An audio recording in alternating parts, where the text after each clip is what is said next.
Today, innovative companies everywhere are using data to save millions of dollars and rewrite the future of business. And they're doing it with Alteryx. Alteryx is the single end-to-end analytics platform for every analyst and data scientist to solve the most impossible business problems with less time and effort and drive change across your organization. That data and analytics culture you're envisioning, consider it enabled, because today, your analysts can make decisions in minutes, not months. They can pull data from anywhere and have at it in a controlled and secure way. You can unite them with certified sources they never knew existed and give your IT and data governance teams extensive lineage to know where data is coming from and where it's going. Today, advanced analytics isn't just for developers. With Alteryx, code-free meets code-friendly, so analysts can drag and drop to prep and blend data and build powerful models. With extensive visualytics, everyone sees how data changes as they work. No more investing in multiple platforms. It's all in Alteryx. No more wasting time doing the same task over and over, thanks to our repeatable workflow. Your data scientists can leverage R and Python tools right in the Alteryx platform and deploy predictive models immediately. Today, your team can join our growing community of thousands of Alteryx experts who are innovating and solving problems together. Tens of thousands of users across the globe are transforming business while getting better and badder with Alteryx. And they have made their passion official. Today, it's never been easier to experience what analytics domination feels like, because it's all right here, right now. Alteryx, the thrill of solving.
Our appetite for data has never been bigger, but connecting data across an organization can be a daunting task. As the dynamics of your data change within your organization, so does the complexity you face when trying to deliver value from data at the pace your business requires. All too often, the solution leads to a complex data architecture where you spend more time managing infrastructure at the expense of finding untapped potential within your data. Snowflake allows you to build a modern data architecture with our leading cloud data platform that eliminates the complexity, cost, and constraints inherent with other approaches. Available as a service on leading cloud providers, Snowflake eliminates architectural complexity so you can run many workloads with the elasticity, performance, and scale required by the modern enterprise. What makes Snowflake unique? In one word, architecture. Built entirely from the ground up for the cloud, Snowflake's architecture is comprised of centralized storage for virtually unlimited amounts of structured and semi-structured data, multi-cluster compute for running multiple workloads without resource contention, cloud services to automate common administration, security, and database tasks, and a cloud-agnostic layer to deliver a consistent experience across cloud regions and providers. This unique architecture makes Snowflake applicable to a wide range of workloads, including data engineering by leveraging Snowflake's ability to streamline data ingestion and integration, as a data lake by using Snowflake as your data lake or alongside an existing one, for data warehousing with unlimited performance and concurrency, to streamline data science to simplify and drive performance for complex workloads, for building data-intensive applications that require an analytics workhorse at their core, and streamlined data sharing between consumers and providers. Thousands of companies, including McKesson, Instacart, Square, Caterpillar, and many more, are seeing performance, scale, and productivity gains utilizing the Snowflake Cloud Data Platform. Snowflake has over 1 exabyte of data under management, and hundreds of thousands of users execute hundreds of millions of workloads every day. The next step should be an in-depth conversation with you to help us understand where you would like to go and how Snowflake could enable you to get there.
Today, innovative companies everywhere are using data to save millions of dollars and rewrite the future of business.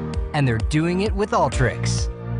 Alteryx is the single end-to-end analytics platform for every analyst and data scientist to solve the most impossible business problems with less time and effort and drive change across your organization. That data and analytics culture you're envisioning, consider it enabled, because today, your analysts can make decisions in minutes, not months. They can pull data from anywhere and have at it in a controlled and secure way. You can unite them with certified sources they never knew existed and give your IT and data governance teams extensive lineage to know where data is coming from and where it's going. Today, advanced analytics isn't just for developers. With Alteryx, code-free meets code-friendly, so analysts can drag and drop to prep and blend data and build powerful models. With extensive visualytics, everyone sees how data changes as they work.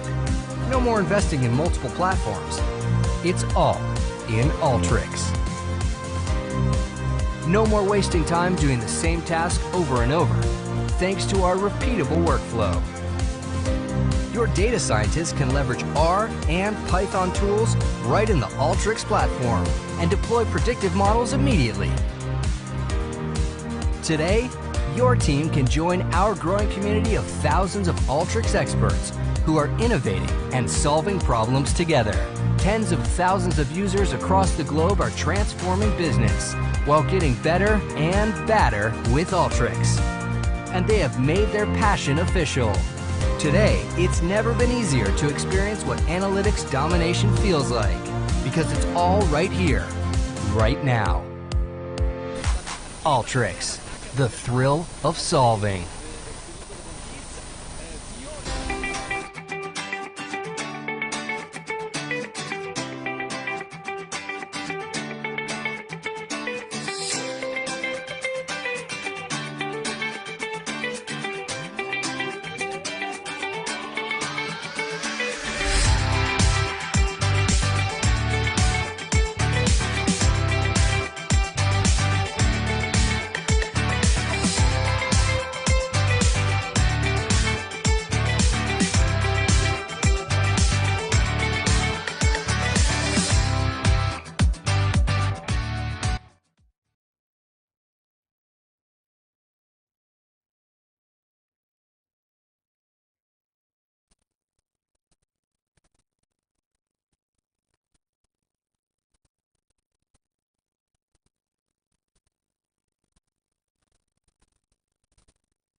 as they work. No more investing in multiple platforms. It's all in Alteryx. No more wasting time doing the same task over and over, thanks to our repeatable workflow. Your data scientists can leverage R and Python tools right in the Alteryx platform and deploy predictive models immediately. Today, your team can join our growing community of thousands of Alteryx experts who are innovating and solving problems together. Tens of thousands of users across the globe are transforming business while getting better and badder with Alteryx. And they have made their passion official. Today, it's never been easier to experience what analytics domination feels like, because it's all right here, right now. Alteryx, the thrill of solving.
Our appetite for data has never been bigger, but connecting data across an organization can be a daunting task. As the dynamics of your data change within your organization, so does the complexity you face when trying to deliver value from data at the pace your business requires. All too often, the solution leads to a complex data architecture where you spend more time managing infrastructure at the expense of finding untapped potential within your data. Snowflake allows you to build a modern data architecture with our leading cloud data platform that eliminates the complexity, cost, and constraints inherent with other approaches. Available as a service on leading cloud providers, Snowflake eliminates architectural complexity so you can run many workloads with the elasticity, performance, and scale required by the modern enterprise. What makes Snowflake unique? In one word, architecture. Built entirely from the ground up for the cloud, Snowflake's architecture is comprised of centralized storage for virtually unlimited amounts of structured and semi-structured data, multi-cluster compute for running multiple workloads without resource contention, cloud services to automate common administration, security, and database tasks, and a cloud-agnostic layer to deliver a consistent experience across cloud regions and providers. This unique architecture makes Snowflake applicable to a wide range of workloads, including data engineering by leveraging Snowflake's ability to streamline data ingestion and integration, as a data lake by using Snowflake as your data lake or alongside an existing one, for data warehousing with unlimited performance and concurrency, to streamline data science to simplify and drive performance for complex workloads, for building data-intensive applications that require an analytics workhorse at their core, and streamlined data sharing between consumers and providers. Thousands of companies, including McKesson, Instacart, Square, Caterpillar, and many more, are seeing performance, scale, and productivity gains utilizing the Snowflake Cloud.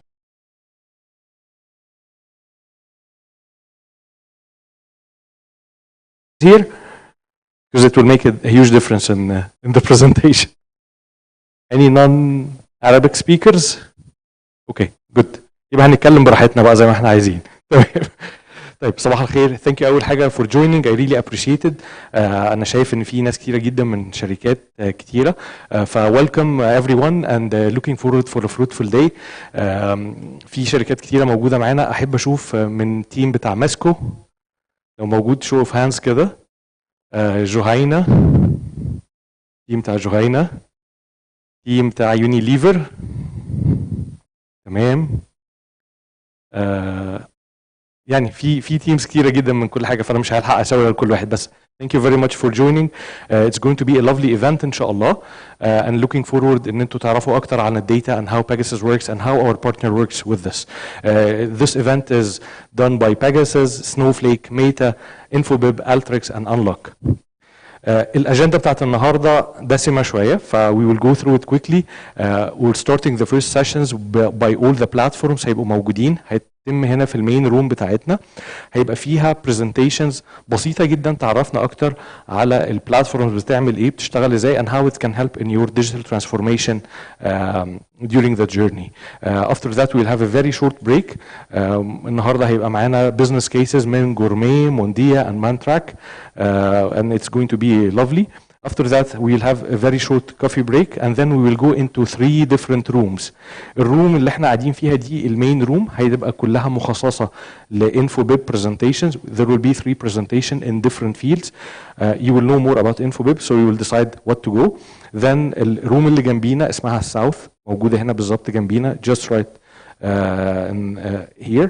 هتبقى موجود فيها 2 presentations Snowflake and 1 Alteryx. Then the last room will be at the end of the corridor. هيبقى فيها Pegasus ونتكلم مع السبيكرز اكتر and then هيبقى فيها الانلوك تيم. ده الترتيب بتاعهم. ده المين روم اللي احنا فيها south this way. This is Lakes, the other room اللي احنا اتكلمنا فيها. You will have 2 lounges, one here اللي فيها coffee break وواحدة في الآخر اللي هي اللانج اللي هناك. Smoking area which is just right outside here وفيها الفوتو بوث بتاعنا. In the main room هتلاقوا Infobib زي ما قلنا Snowflake and Alteryx in the other room، وفي آخر روم خالص هتلاقي فيها Pegasus, السبيكرز and Unlock. طيب انا عايز ابدا معاكم بحاجه سريعه جدا. احنا كلنا بنتكلم على الديجيتال ترانسفورميشن، بس ايه اللي خلانا نبدا حركه الديجيتال ترانسفورميشن في Pegasus almost like 7 years ago؟ هي كانت حاجه بسيطه جدا. احنا اول ما بدات انا كنت شغال في جنرال الكتريك، كنت مسؤول عن البرودكتيفيتي بس في نورث ايست افريكا. زي ما هو باين كان عندنا مشكله في الام ار اي ماشينز، ات نيدز هيليوم علشان تعمل كولينج داون للكويل. لو تلاحظوا كده في حاجه بسيطه ان في سبايك رهيب في الاسعار والايكويبمنت قاعده تزيد and so on، وبنقول عليها earlier لان ده was almost like 12 years ago. كانت البروسيس بسيطه جدا. someone engineer بيكلم الهوسبيتالز، بيكلم الشركات، بيكلم الكلينكس، ويبتدي يشوف الليفلز بتاعتها عامله ازاي. Unfortunately this takes like 3 to 5 hours per week، ممكن توصل ل 10 hours لل 200 equipment. وit was a weekly responsiveness، يعني لو حصل مشكله مش هتكتشفها قبل اسبوع من ان هي موجوده. لقينا البروسيس دي فيها مشكله، غيرنا الدنيا شويه وقلبنا السيستم بطريقه بسيطه جدا على اكسل. ايه اللي حصل فيها؟ بيسكلي لمينا اكتر من 22 داتابيس، حطيناهم على اكسل شيت بسيطه. It took us like 1 month and a half عشان نلم الداتا دي من different fields، من كوجنوس، من ساب، من ERP، من Oracle، الحاجات دي كلها. And it took us 3 days بس عشان نعمل التول which was very simple. Nevertheless بقى one person بيعمل one click بيجي له كل الانفورميشن بتاعت الايكويبمنت. and after that بقى عندك daily responsiveness. Instead of having 7 days to respond you can respond daily. وطبعا ده كان اختراع. just ان احنا نهاف الحاجه دي كانت حاجه بسيطه. جست اول ما البروجكت اتعممت على تقريبا ثلث الكره الارضيه، which بنتكلم Africa, Middle East, Turkey and Russia and the ex-Russian Federation countries. and as simple as that تقريبا كلنا اترقينا. فدي كانت حاجه كويسه جدا. من هنا ظهرت الفكره ان احنا نبتدي نعمل Pegasus. Lots of companies are looking into having an adding value للبروسيس بتاعتهم، eliminate losses and so on and so forth. وكان الهدف الاساسي ان احنا نلينك البيزنس بروسيس والبروسيس اكسلنس اتسلف with الاناليتكس اند ديجيتال ترانسفورميشن اند سو اون اند سو فورث. وبقينا بنبص على Pegasus ان هي البريدج بتوين النولج والبيزنس بروسيس والتكنيكال فيلد نو هاو اللي بيتحقق بالديجيتال ترانسفورميشن through our main 5 pillars. النهارده ايه اللي بيتم؟ احنا عملنا الكلام ده على اكسل، يقدر يتعمل ازاي؟ usual case all companies have different sources. They get a data relation, create a data pipeline، بياخد جزء من كل حته في الاورجنايزيشن يبتدي يجمعها كلها. They put it into a centralized data warehousing، بيبتدي يحط فيه single source of truth، نبقى عارفين كل حاجه in relation to one another. والداتا مارتس بتاعتنا بتكريتد and actually we can add data from outside كمان لان انا I connect with other data sources موجوده عندنا في الريلم وفي open sources كتيره جدا and then you find ان بيطلع لك data modeling بيطلع لك data analytics تبتدي تعرف اليوزر behavior تبتدي تعرف البرودكتس بتاعتك عامله ازاي you can get predictive analytics prescriptive analytics and most of all تبتدي تقدر تتحرك اكتر واسرع ب this data stack usual case احنا كباجاسز الابروش بتاعنا is very simple we don't touch your data sources at all we keep it we use it with disregard هي عامله ازاي and this is pretty much easy الحمد لله then we go into the ETL part او data pipeline part we use different tools and multiple tools في الموضوع ده عندنا Alteryx, Stepco, Segment and Fivetran and we use even others because we are 100% platform agnostic then for data warehousing we use Snowflake, Google and Azure and this is where we get all your data and yes we can work 100% on premises برضو and AWS and then from data visualization and data action معنا multiple tools زي ما مكتوب قدامكم هنا وبنقول بالذات ان الداتا not just for visualization but actually action وبيزد on that الايفنت بتاعنا النهارده موجود بيكونكت 3 حاجات Alteryx, Snowflake and Infobib without a data visualization عشان نشوف what happens in the background ازاي تكونكت مع كاستمر كويس ازاي تسنترلايز الداتا كويس and most of all ازاي تجمع الداتا كلها في حته واحده وبالتالي Pegasus الفاليو بروبوزيشن اللي احنا بنعمله earlier on كانت الناس بتاخد وقت كبير جدا for the integration part nevertheless right now we need to have a more value added work which is basically you will have more time to analyze the data to check it out تبتدي تبص ازاي تعمل process improvement للشغل بتاعك and this is probably what makes a huge difference بالنسبه للاورجانيزيشنز كلها وبالتالي الحمد لله احنا قدرنا في اكتر من 7 سنين نطبق الشغل ده في اكتر من 70 شركه في اكتر من 12 دوله موجودين across the globe واغلبيتهم موجودين هنا دول الشركات المصريه الشركات اللي بره مصر and so on and so forth. احنا دايما بنقول ان الفتره الجايه في الديجيتال ترانسفورميشن it's no longer the bigger beating the small it's the fast beating the slow and this is pretty much happening people who are moving fast are usually getting the benefits earlier on and so on. كان في كلمة مهمة قوي قالها هنري فورد قال if you had asked my customers what they wanted they would have said faster horses.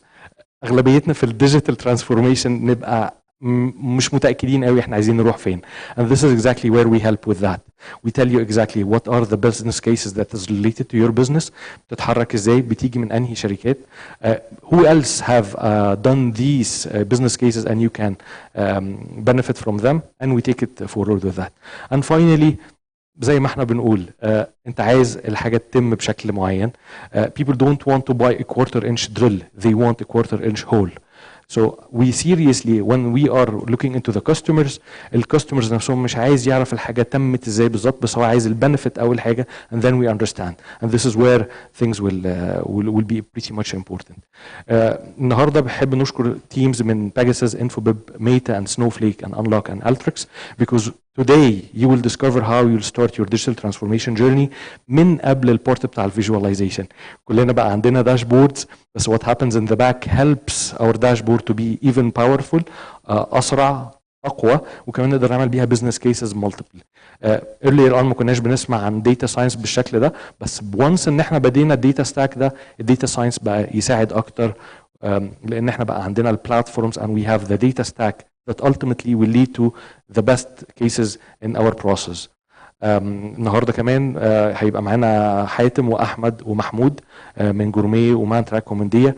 They will talk intensively about their digital transformation journey, how they use different tools to achieve different process value to their organization.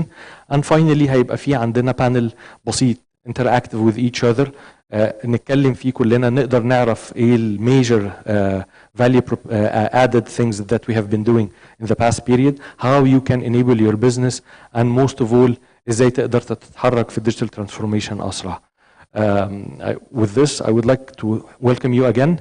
Thank you very much and I leave it now to Mona.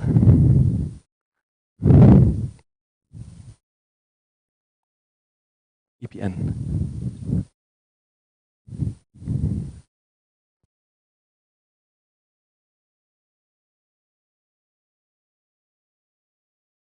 Yes, we work on كل البيلرز دي شغالين عليها. هنتكلم اكتر فيها ازاي بتشتغل مع بعضيها في الجزء الجاي في الديمونستريشنز اللي موجوده بره. الثلاثه سيشنز اللي متقسمين دول هنتكلم فيها انتنسفلي وهيبقى فيها. دلوقتي هنشوف البرزنتيشنز اللي هتدينا البعد الاكتر وهتوضح لحضرتك اكتر كل حاجه بتشتغل ازاي. اتفضلي يا منى.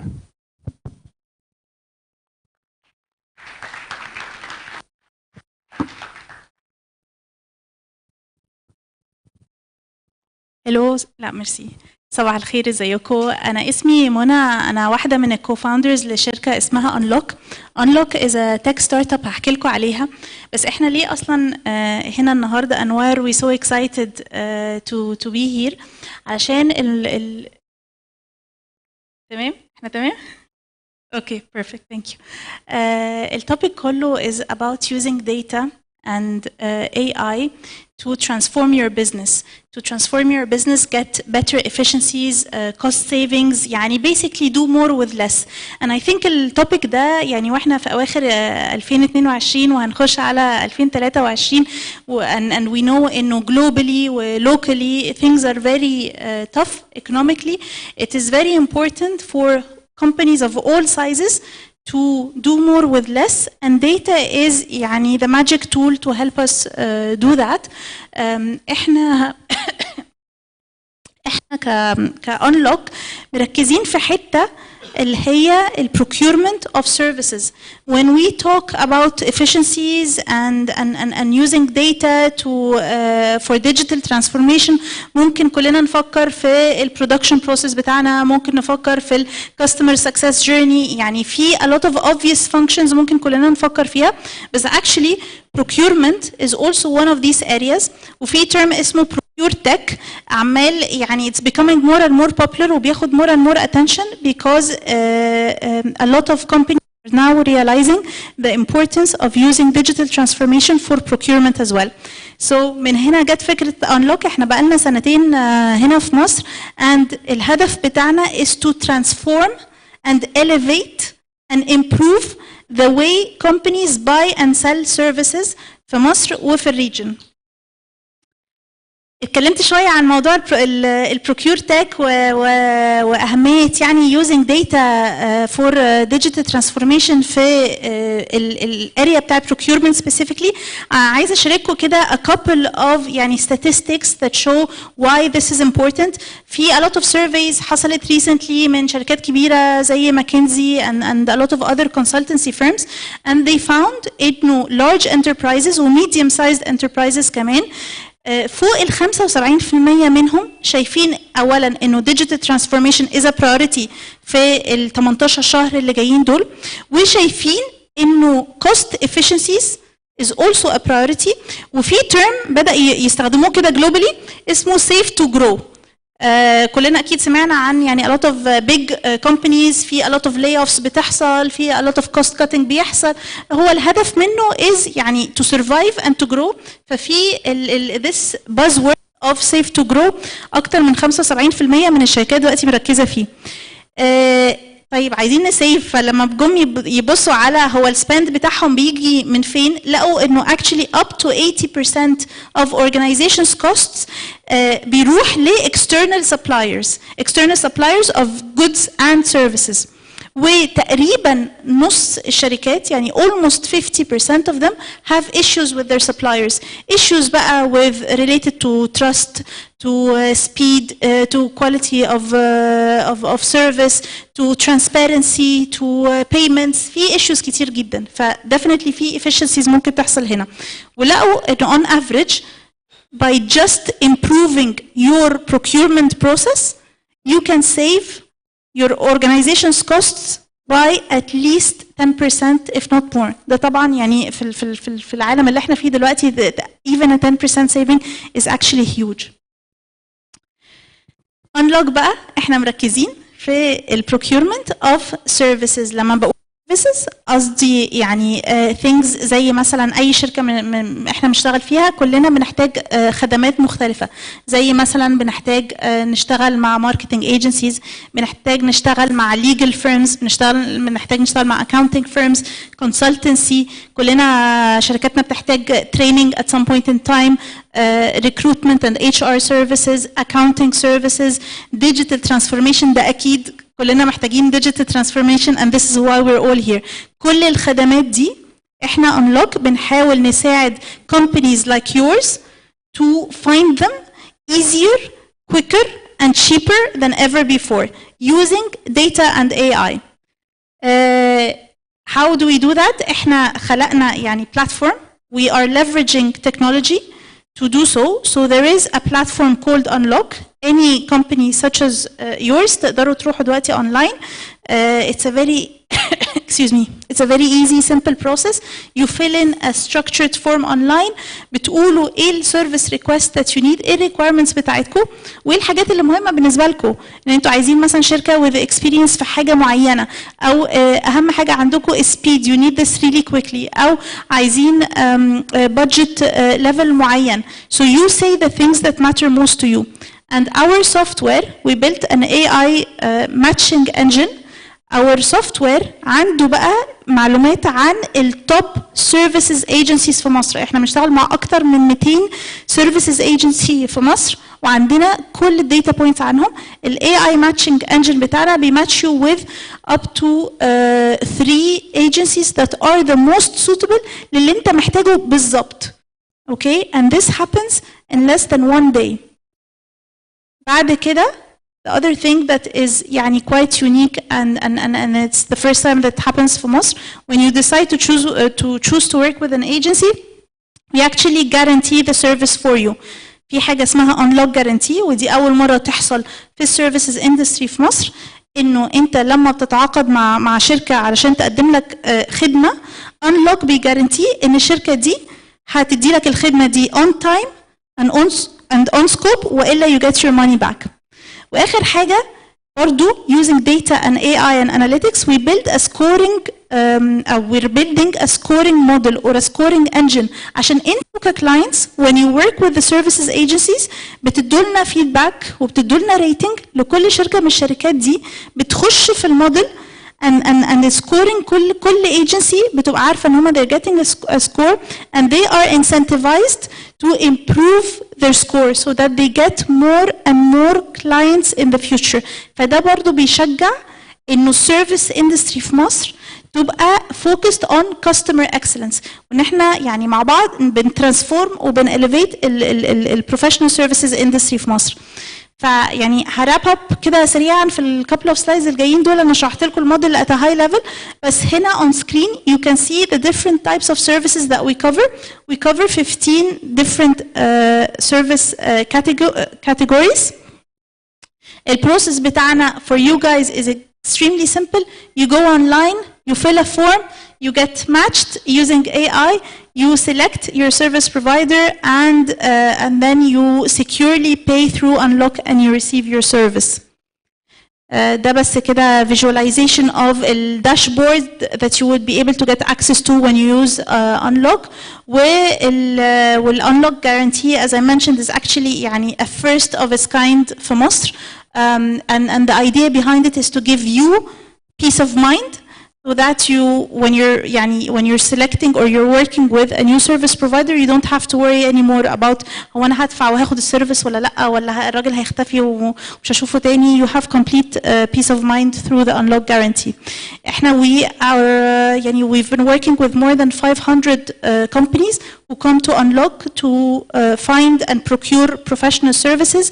كتير منهم اسامي you might be familiar with. And we believe يعني هرجع بقى للأول خالص إنه يعني having a trusted procurement partner, a third party زي Unlock is very important, especially in today's world and environment, because it helps you save weeks of research بدل ما تقعدوا تدوروا and you have to scope tens and tens of agencies to find the best one for you. You actually get matched with the 3 most suitable ones in just 1 working day. you receive competitive bids عشان you get matched with 3 agencies ف you still have يعني a competitive bidding environment to make sure that you get the most suitable deal for you and your service delivery is guaranteed. أنا يعني I will end here بس أنا عايزة أسيب لكم if you wanna scan ال QR code ده we have a special offer لكل الناس اللي حاضرة هنا النهاردة if you would like to find out more about how Unlock can help you with يعني to procure services please scan this code put in your contact details and a member of our team will reach out to you and will give you more information. Thank you very much. وآخر حاجة نعم عايزني ارغي ولا مش عايزني ارغي؟ ممكن اخد اسئله بس يعني انا مبدئيا بس I wanna thank يعني احمد and the Pegasus team. انا I mentioned انه Unlock بدأت actually من سنتين. احنا يعني next month هنبقى بنسليبريت ال second anniversary بتاعنا. We started off at a very iconic location كانت في الأهرامات وكان في يعني احنا دلوقتي عندنا أكثر من 200 شركة بيقدموا خدمات through Unlock بس أول دفعة كانوا actually 20 شركة بنسميهم the pioneers the Unlock pioneers. Pegasus كانت واحدة من الانلوك بايونيرز دول وعملنا a very special event وقتها في الاهرامات. We took very iconic pictures. لو اي حد فيكم على واتساب مع احمد هيلاقي البروفايل بيكتشر بتاعته كانت متاخده في الانلوك لونش ايفنت. فاحنا البارتنرشيب بتاعتنا مع Pegasus يعني actually goes from day one في Unlock and this is what we're all about. يعني احنا we really care about identifying and working with the top the most professional service providers في مصر. حاجه تانية من الحاجات اللي مهمه قوي بالنسبه لنا ويعني يمكن كتير من حضراتكم you work in مش بس local firms بس regional and global firms. one of يعني احدى الاهداف بتاعتنا is ان احنا we believe انه هنا في مصر we have professional service providers يعني على مستوى عالمي. People like you guys and a lot of the other companies that we work with really deliver excellent service. طبعا languages كلها هايلة. prices are very competitive and we believe that we can actually compete internationally كمان. فإحدى أهدافنا is not just to serve clients in Egypt but to serve clients in the region and even globally as well. So if you are يعني if you come across أي حد من النتورك بتاعكم بيدور على خدمات كتير قوي من الخدمات دي نقدر ندليفر في الريجن وكتير قوي منها تقدر تبقى delivered remotely فيعني worldwide as well. ف please help us spread the word because I believe what we're doing is very important. We're helping يعني promote the export of Egyptian services. زي ما احنا بنexport goods it's also very important that we export Egyptian services. We have very very high quality, very high caliber Egyptian services. ونتمنى ان احنا يعني together and if you guys help us spread the word, we can support الشركات المصرية اللي بتقدم خدمات على مستوى عالمي to actually tap and access يعني global markets as well. أقف هنا كده سريعا. How are we doing for time؟ تمام؟ طيب we have 2 minutes. هل أي حد عنده سؤال؟ أنا ممكن أقول لكم معلومة مهمة قوي غالبا I didn't mention it في ال presentation بس actually كل اللي أنتوا لسه شايفينه ده بال AI بالاناليتكس actually بيبقى عندكم account manager كمان. All of this is actually a free benefit for client companies. So we can become your procurement partner. لو انتوا already عندكم procurement department we become زي كده دراع زيادة له. أو if you don't have a procurement department we can يعني be like your procurement partner and we provide you with كل ال services that I just mentioned دي and it's at no additional cost to you. يعني I would love for you guys to try Unlock, help us spread the word and tell us what you think about the service. I think I see a hand. صح؟ اتفضل.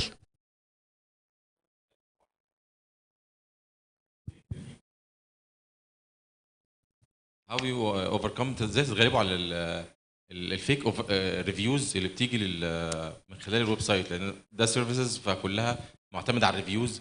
فممكن العملاء خصوصا في الكوربريتس لو واحد اتعمل له 99% من الخدمه صح و1% غلط بيبقى عنده الريفيو. حلو قوي، ده سؤال ممتاز.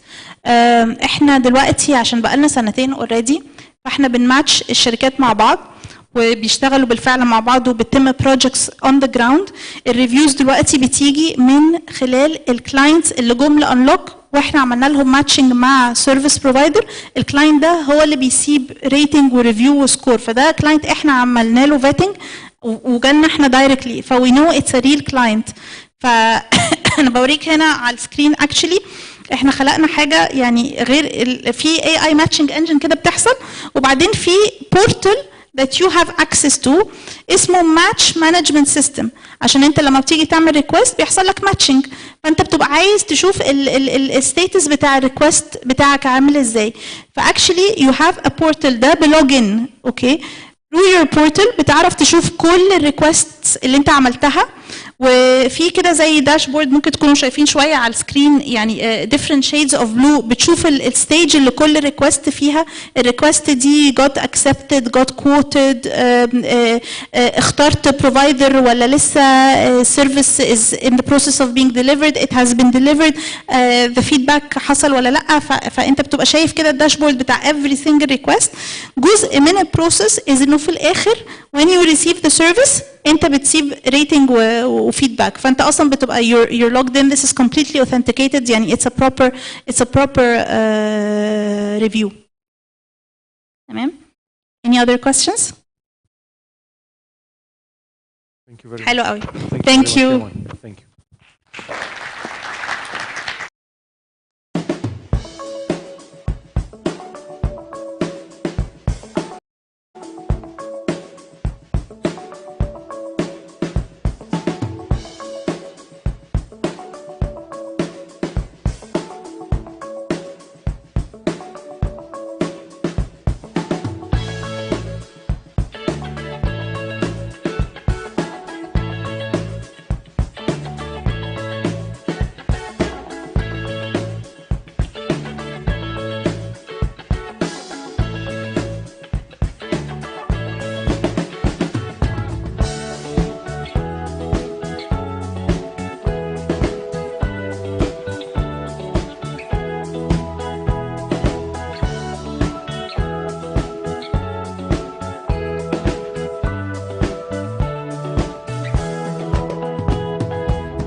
Good. Just give it a moment for the sound to come in. No, it's not yet up, but it will be.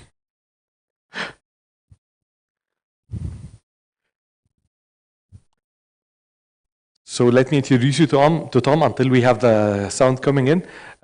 Tom is handling EMEA messaging, enterprise messaging for Meta across different platforms, including WhatsApp and Messenger and Instagram. And he will be helping us today and giving us a brief about the platform. Can you check again, Tom, if the sound is up? Hi, good morning. Yes, good. So Great. It's all yours now. I can wave, but that's, yes. That won't Good. do so well. Perfect. So I'm hoping, yeah, you guys can see my slides. So good morning, everybody. It's coming to you from London today, where it's rainy. So I hope you have nice, better weather than we do here. But it's a pleasure to be able to present to you. And apologies that I can't be there in person.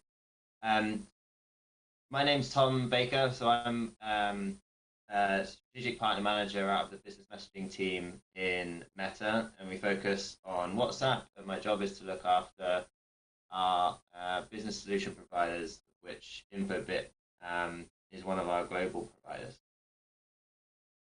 Today, I'm going to really quickly cover three main areas. The first is, why is WhatsApp so efficient for business? Why is business messaging expertise so important? And how does WhatsApp build emotional connections with customers? And to help set the scene, WhatsApp has really changed the way that we interact with the world and also our families, and now also how we interact with businesses. We have more than 2 billion users in the world, and it's available in over 180 countries. And this is the stat I really like, is 70% of all WhatsApp users are checking it daily. So this is what makes it such a powerful app for you to now interact as a business with your customers. And it's a real sign now, as we've seen the market expand and more businesses adopt WhatsApp as a channel for communication, that today buyers want more relevant experiences and always on support wherever and wherever they are in the world. And one fact that is normally quite entertaining is one of our surveys. We looked at what people would do rather than stay on hold on a telephone queue in order to get their support. And 44% of people said they'd rather spend 30 minutes cleaning a toilet than wait on hold with customer support. So people are ready for change, and the market is telling us this today. And with past digital innovation, there was promise of new technologies and innovation, bringing together different tools and systems for marketing and commerce that would give us an overall picture across multiple touch points. So they would help us understand our customer better. We'd know the customer needs, their behaviors, what emotions they're feeling, and also their levels of satisfaction with the product or the service that they're getting. And this full picture would then give you like a harmonious dialogue with customers, which sounds amazing. But when was the last time you went to a website and had a cohesive digital experience across multiple different touch points with that business? So instead of getting a joined up experience, we're getting pulled out of our own routine. So we're trying to be taken into their own assets, like their own website or their own app. And so there's little continuity. So today, if we start a web chat online, and inevitably we get distracted, like dinner's ready, or someone's made you a coffee and you go have a quick chat. You get distracted from that chat, and you have to then remember where you were, go revisit the site, find the product or service, start the whole process again, initiate the chat, because there's no continuity from one place to the other. And this creates a lot of friction and a lot of abandonment and a lot of lost value. And 40% of web visitors generally leave without a click. And that's just a benchmark that we have today.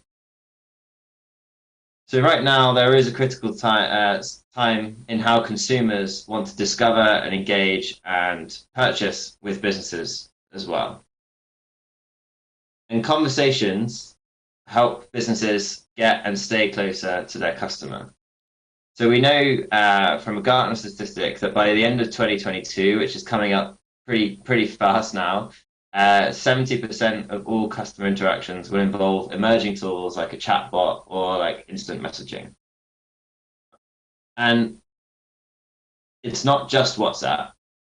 Meta is home to three of the largest social apps in the world. And across these, we covered 2.8 billion people who are using the apps every day, which is huge. And customers expect the experience to be a customer-centric one that meets their needs where they are, which is in these apps today. And they offer three different things. So Facebook is a place where we can go. It makes it personal. It's very convenient. Instagram is a place where we go and connect with our brands or the things we love to immerse ourselves in them. And WhatsApp, which now allows people to communicate with their friends and family, but now also businesses as well. And across these apps, we have 140 million businesses that are already taking advantages of having a presence on these. And the reason for that is because it's where your customers already live. You can drive huge amounts of value by meeting the customer where they are. And 68% of users say WhatsApp is the easiest way of contacting a business. And we also have some businesses today that are already hitting 98% read rates when they're reaching out to customers using WhatsApp, which is staggering when you think about the read rates that you might get on SMS or emails.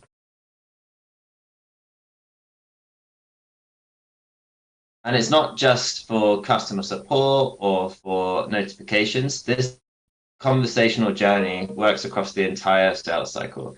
So from discovery, where we might want to keep buyers and customers informed about our products or our services, to actually making that purchase and building a shopping experience right within WhatsApp, to then getting support for that product, to creating loyalty programs, and then more importantly, to re-engage that customer. So once you've seen value and you've built a dialogue with your customers, you then have the opportunity to re-engage them. And I want to take a deeper look into what that might look like across sales cycles. So we looked at a survey we did for 8,000 people, and we asked them, why are you contacting businesses via messaging? And this is what we saw. So we saw 68% are reaching out for research. There's 81% of people are doing it because they want to find out more about products or services. 78% want to get support, and 74% are taking an action to make a purchase or a reservation or book a service. And this is where you can start to see the entire journey unfold. So it starts with discovery, where you might have high-level questions around a product or service. So in this case, I'm planning to buy a running jacket. We know they want to buy a running jacket. That's good information about this customer, but we still don't know what brands they like, what color they might be doing, if it's a winter or a summer jacket. And so these are high-level, broad questions where we can start to narrow down what this customer wants. Once we get a decent idea of what they want, they might have a few more refiner questions that make them feel comfortable enough to make the conversion into an actual sale. So it might be that, like, I just need to find out, I know I want these new Adidas Ultra Boost, but I'm just not sure on my size. Can you help me with a size chart to make sure I've got it right? And these little refinements where you can meet the customer where they are and respond instantly, make them feel comfortable enough to make the purchase and increase your conversion rate with customers. So this provides more ROI in terms of conversion rate of customers. You might also be able to delight the customer during this dialogue by giving them more frequent updates. And one, I was told a couple of weeks ago this story where we have a customer who's updating, have a business who's updating their customers on the delivery status at each stage of the journey. So they were saying, the parcel has been picked, the parcel has been packed, the parcel's gone into the van is leaving the warehouse, the parcel has left the van, the parcel is now outside. So they were like, surely this is too many notifications to send our customers about their parcel. But what they found is the level of satisfaction went up the more they said around this, more information they shared around the process of their delivery status. So in some cases, too much is not a thing when it's about information on their particular order that customers care about. You also have an opportunity here to get closer to your customer and engage with them. So you might be able to find out that they bought the trainers because they're running a 10K race, and like you can help them reach their goal to get there. So in this case, we can do some brand awareness exercises. We might have an influencer who's written a blog about running, and you might want to share it to try and increase your engagements with that customer. And then you're also there to get help. So at this point, we're making it super easy to support the customer. So I've just got these running shoes and I'm not happy with it. Maybe they were actually the wrong color, or you want to change the size. Then we're making it super easy to engage with the customer to resolve those issues. And we're doing this via a bot, right? So we're also cutting our costs because we're not generating a whole load of people sitting on hold on the telephone, which, as I alluded to earlier, nobody wants to be doing anymore. And then really importantly, we can then re-engage. So we know this customer bought Ultra Boosts in the 2022 version, and now we're releasing the 2023 version of the Ultra Boosts. We know that information about the customer, and we can meet them where they are and re-engage them. Guess what? The Ultra Boost 2023s are now available. Would you like to learn more about these, and then take them back into the discovery and the buy phase with your customers?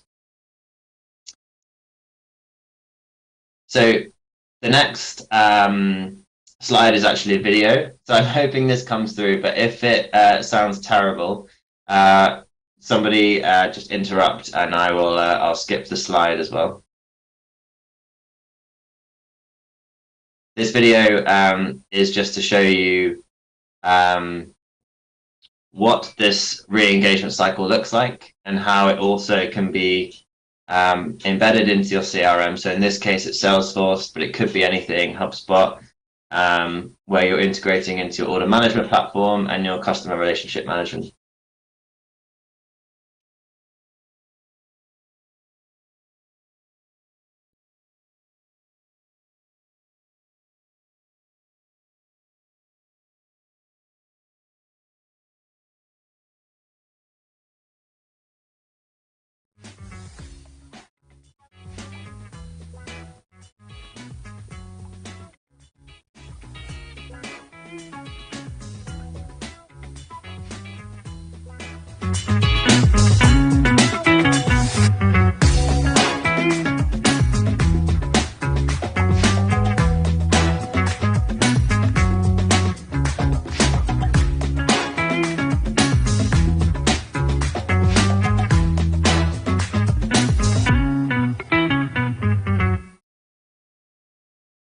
Cool.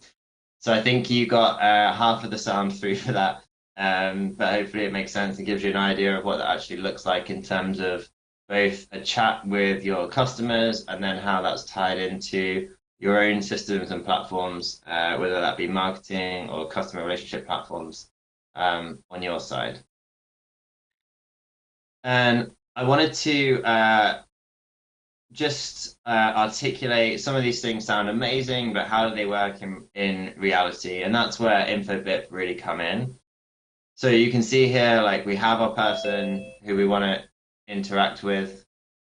And then we have the WhatsApp Business API, which is what Meta and WhatsApp are offering. But it doesn't actually offer a solution that drives a business outcome. It's just the APIs themselves. So we rely entirely on InfoBip and our solution providers to take that API and build it into platforms that will drive those business outcomes. So whether that's integrating it with your CRM, your knowledge base, your ticketing system, your stock inventory, and more. Like there's really creative things you can do with this.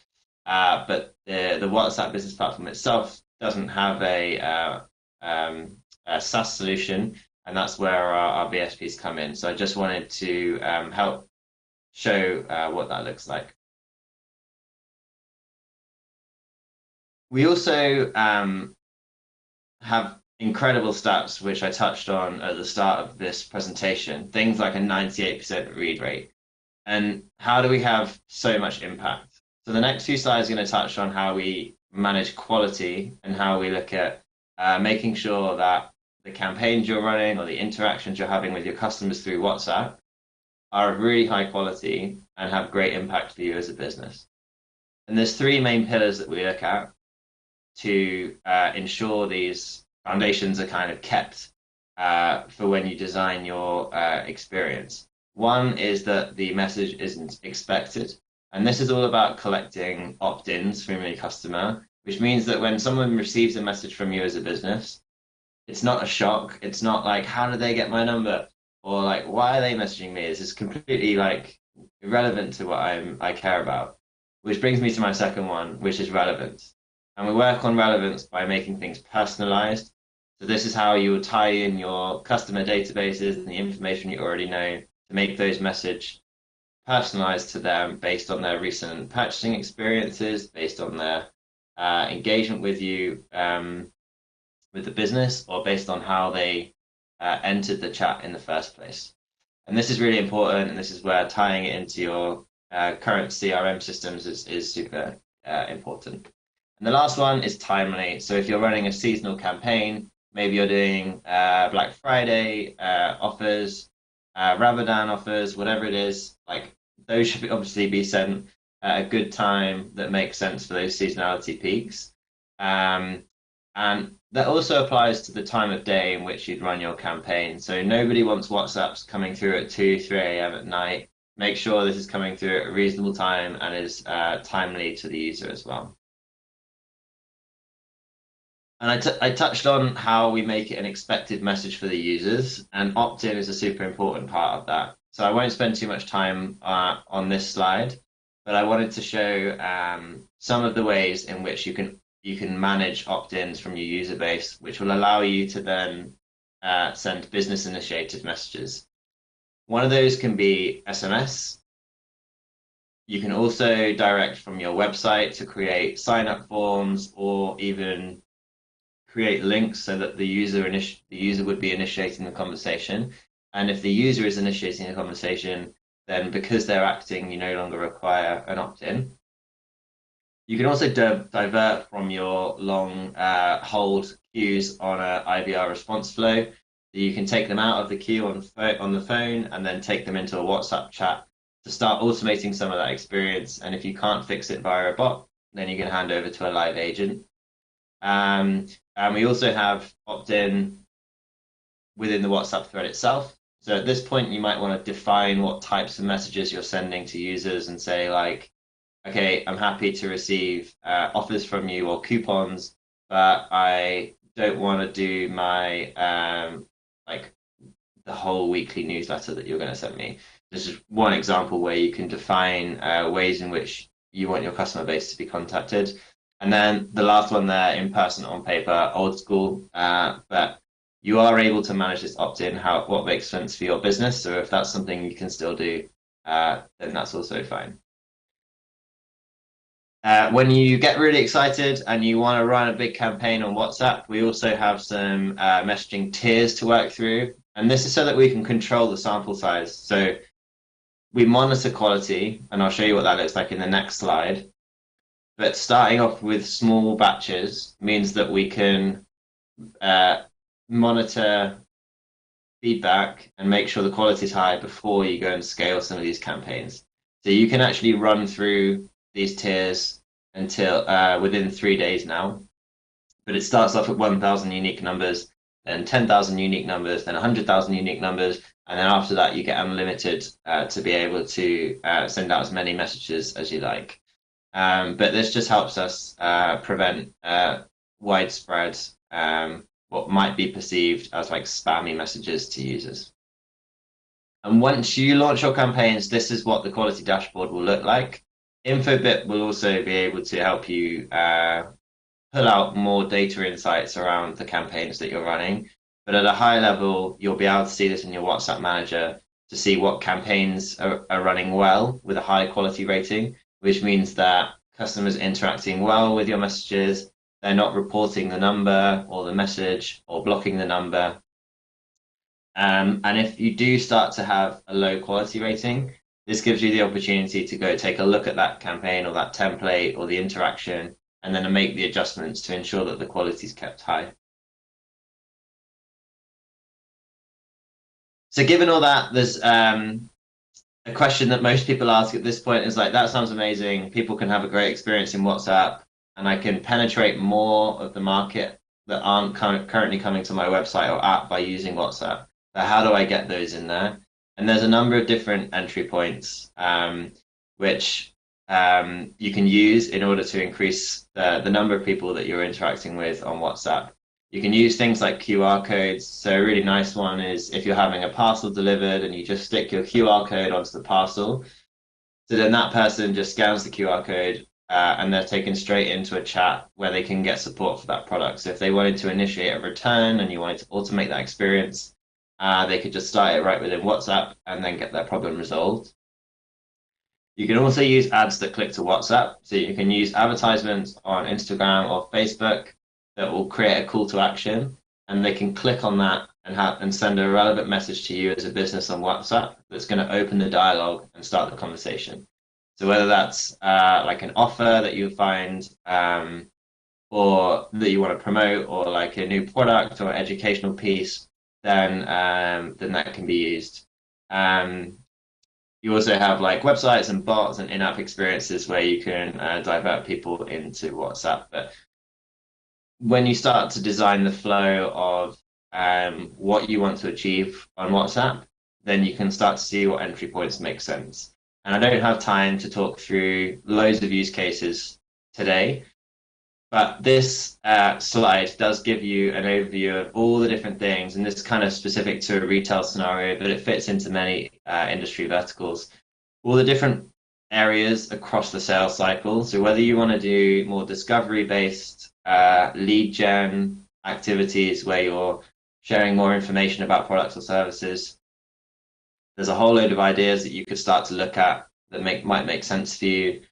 Whether you want to build more into your sales process and actually have more people transact within WhatsApp, whether you want to look at reducing your customer care support costs and improving the experience for them, then there's a whole load of things you can do there. And then finally, the loyalty program, where you want to get closer to your customers, learn more about them, be able to drive more upsell. We also have a lot of loyalty programs. So with this slide, I'd say like you're not going to be able to like complete all of these workflows that you might have today and just move them all onto WhatsApp tomorrow and then start running. I'd pick a few of these that might make sense for you as a business, where you're going to see the highest customer value added or the highest return for you as a business. Roll them out, see how the customer value is and what type of engagement and levels of engagement you're getting from customers. Hopefully you'll be delighted by it, and then you can start picking off others so that you can start to develop that entire cycle of what makes sense for you as a business. With that, I will close up because I'm over time, but there's a few points just to reiterate. One is this is an opportunity to increase engagement across all of your channels. The endpoint doesn't have to be WhatsApp. If your outcome is to still send them to shop on your website, that's okay. But you're able to create a dialogue, increase value, and increase the conversion rate of people actually shopping on your website.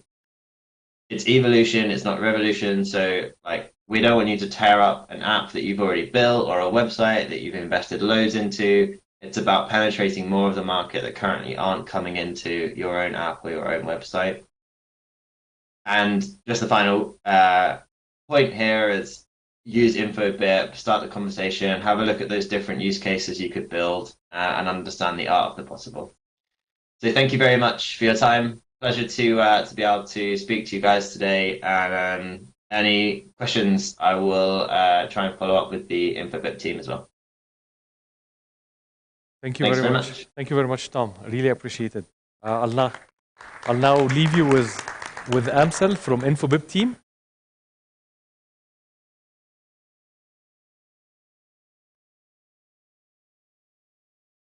Yes.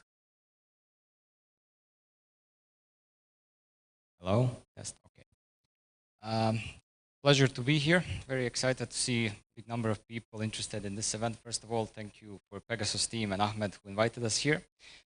You had the experience of listening to WhatsApp just before InfoBip, and it's connecting to our story quite a bit because WhatsApp is one of the channels that we are actually providing. And as Tom said, the role of InfoBip here is to provide conversational experience that builds connections between you as businesses and your end consumers.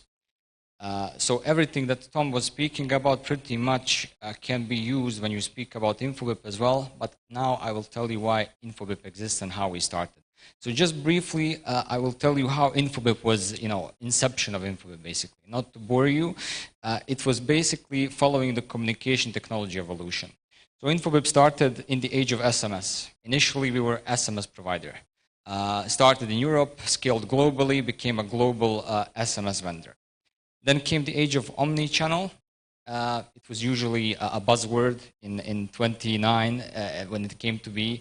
And then this basically omni-channel age means that more and more channels were added to the portfolio for businesses to use. All of these channels were also existing in the portfolio of InfoBip. So what we did at this age, we created an omni-channel platform. This is basically giving businesses the option to use SMS, Viber, WhatsApp, voice, email, all of these tools under the same platform and to combine them as well. And where we are today, starting from 2019 roughly till today, is the conversational age. It started as the age of conversational interface. What does this mean basically? Users' expectations are changed. Your users are not expecting, as Tom also said, to just get some sort of notifications. They expect to be able to converse with you as a business. If you're a retailer, when you send them a message, they expect to be able to speak back and to actually have a conversation, which we will showcase as well. Actually, the next stage, which is, I believe, also in good progress in Egypt as well, is the age of AI, which basically means using machine learning and AI capabilities to learn from all of these conversations, to use the data, and to actually incorporate it in your communication strategy. This is where we are today. And important to say, this is not excluding any of these steps. We still have businesses that are using primarily communication channels like SMS and combining that with AI-driven technologies over digital channels. This slide is usually something that I just point out as the numbers of where InfoBip is. What would be most important for you as the audience here is what's different. Most of the global companies have very impressive numbers such as this. But where we are different from most of our global competitors is because we are global, but we have a really strong local footprint. When we are speaking about Egypt, I mean, I'm here in Egypt for 4 years myself, and we have office open for 6 years already, and we have a very strong customer-facing team. So basically, all of our customers from Egypt and from rest of the countries are being handled, catered for from local teams. So you are not speaking with someone from abroad, you are actually having the local on-prem engagement. Important to say is generally in Middle East region, we're also having a really strong footprint. Our MENA region includes offices in Cairo, Dubai, Riyadh, Amman, Istanbul, Karachi, and Islamabad, because Pakistan is part of it as well, and Qatar. So we have a lot of offices, and all of these offices have local people handling customers. Of course, as a global company, we have development hubs, we have support hubs that are also sitting outside of these countries that you can tap into at any given time, whether for support or to get additional use cases to help you elevate your business. This slide that you see here is basically explaining why do we exist. So on the left side, you can see how businesses are thinking about communication and conversational experiences, and on the right side, how people or your consumers are thinking about it. So this will probably resonate with most of you, because the left side is basically various departments within your businesses, whether those are developers or business teams. They are usually thinking about complexities of integrating all of these channels in your communication strategy. How to have these channels give you the reporting, how they speak with each other, how you can leverage the data from these channels, and usually all of that is very complex. Reason being, you are now using too many channels. You have too many systems. All of these systems have different types of integrations, etc. Whereas the expectation from the user is quite different. The expectation is all about me, right? If I'm a user, I want your messaging to be personal. I want them to be tailored towards me. I want you to send me the messages at the time where I want to read it, to have the content that I want to read. All in all, to be personalized. And when we combine the complexity of all of that, in today's age, it's very hard to actually send these personalized messages. So where InfoBip exists is in the middle, basically to help you bridge this gap, so that your teams can work with in the less stressful environment where you will have one solution that will unify all of this, and your users will get personalized messages and communication.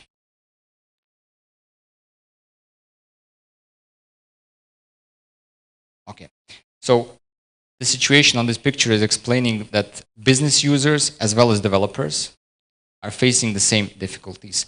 They're using multiple providers for various types of services. I'm pretty sure that most of you are using majority of these channels, and most of your departments are having different types of usages for that. If you're using multiple vendors, it really becomes complex where your customers are getting the messages from various channels, and maybe you are not capable of unifying all of that reporting. As you can see on the right side, various APIs, multiple support channels, all of these things are creating complexity. And that complexity is usually translating on the user side. They are not getting coherent messaging. And as I said, this is where InfoBip exists. We are offering one platform that is unifying all of the communication, all of the communicational channels, including WhatsApp, including SMS, and all of the rest of the channels that you can pretty much imagine. And what Tom said in WhatsApp presentation, InfoBip existence here is to drive results. So everyone can offer you SMS. You can go to Vodafone, you can go to InfoBip, you can go to any of our competitors, they can offer you SMS. You can go even directly to WhatsApp, and they can offer you a WhatsApp API. What they cannot offer you is the middle part, the logic. The solution, or what we are offering as a SaaS, software as a service on the market that will help you drive actions and drive results from all of these channels.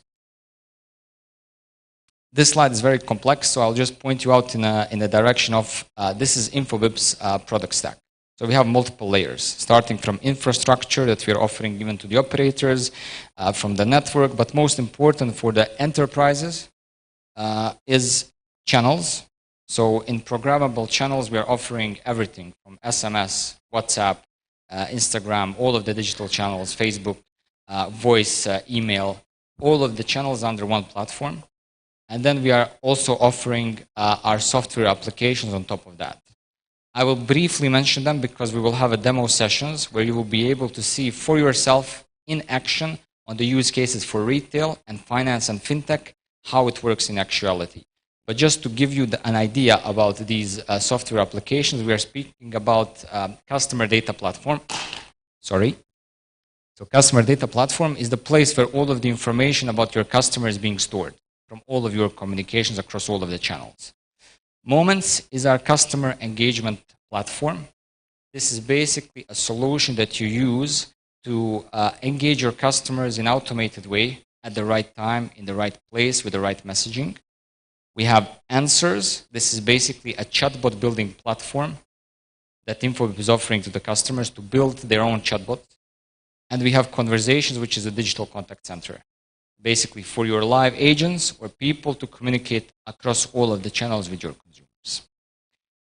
What is important here to say is that we are supporting also like all types of business users. We are supporting developers, we are supporting different business users, whether it is from marketing, operational team, etc. How? Is we are offering integrational APIs, and we are offering the platform as well that can be used in a manual way with all of the reportings and analytics.